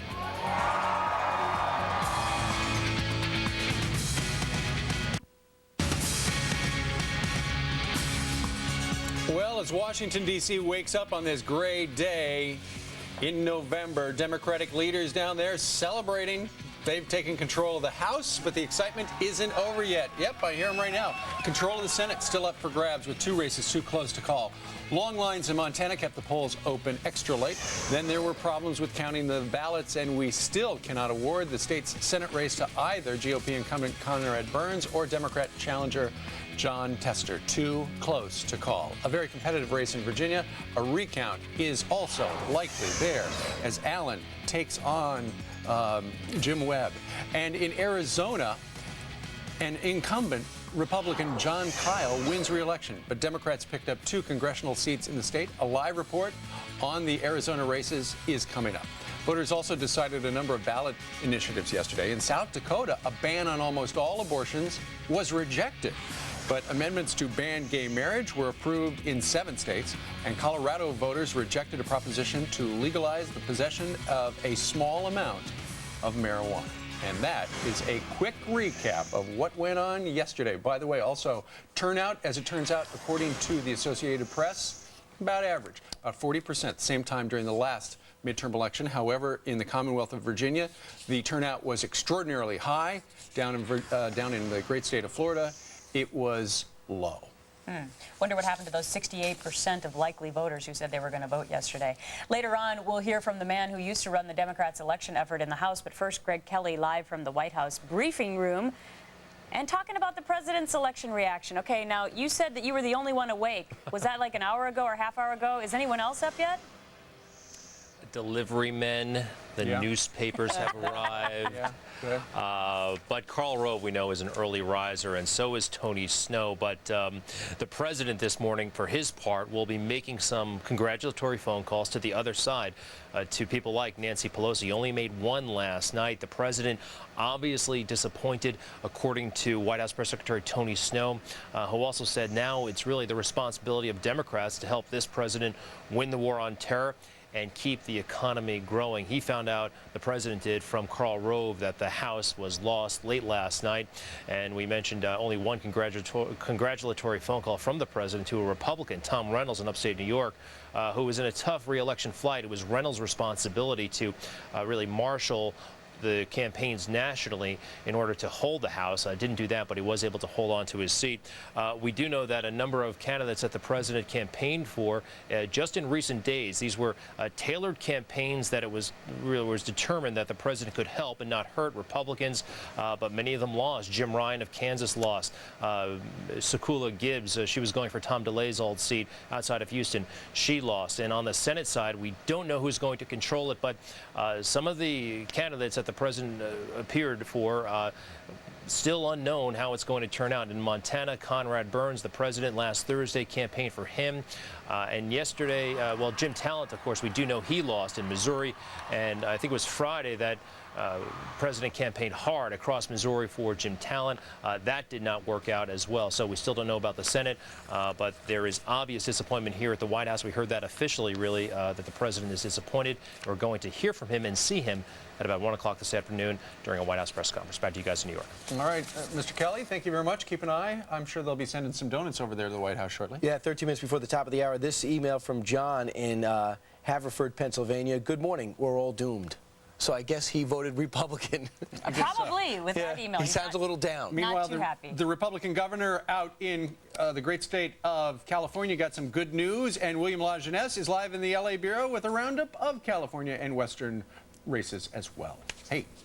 Good morning, you guys. Indeed, Arnold Schwarzenegger, he has trounced his Democratic opponent. In fact, they didn't even have balloons at the Democrats' hotel.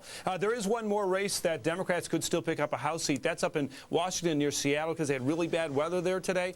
Basically, the seat is being held by Republican Dave Reichert. He is holding on by a 51-49% margin with only 31% of the precincts reporting. He is facing a Microsoft executive, a first-time Democrat there. But the big surprise is out here in California, the defeat of 7-term Congressman Richard Pombo.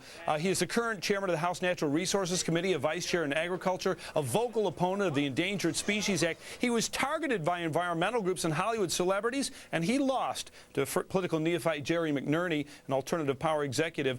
Democrats hadn't even supported McNerney at coming out of the primary, but they targeted that and they won. Also in Arizona, a very nasty race. J.D. Hayworth, class of '94, a soldier in the Republican Revolution. He was a hardliner on illegal immigration, loyal to the president, had a 15-point lead.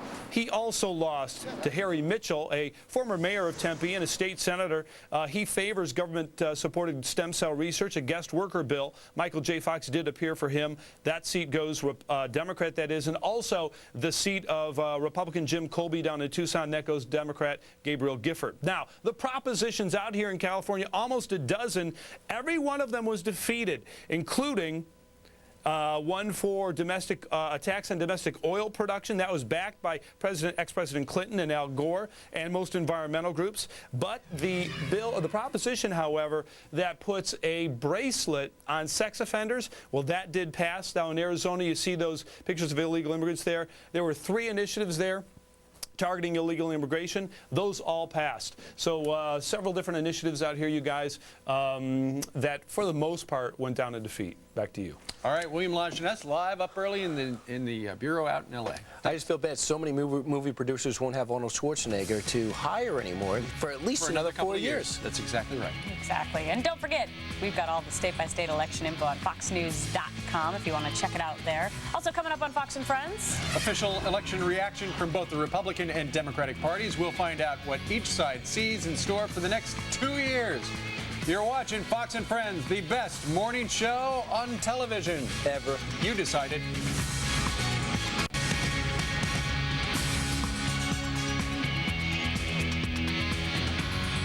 You're looking at a woman in a red coat in front of the Capitol building. That's right. That's why I do color. Color analyst. It's now 7 minutes before the top of the hour. Let's go out to Phoenix, Arizona right now. We are joined by Jeff Flake. He's an Arizona congressman re-elected. He's smiling because he was re-elected.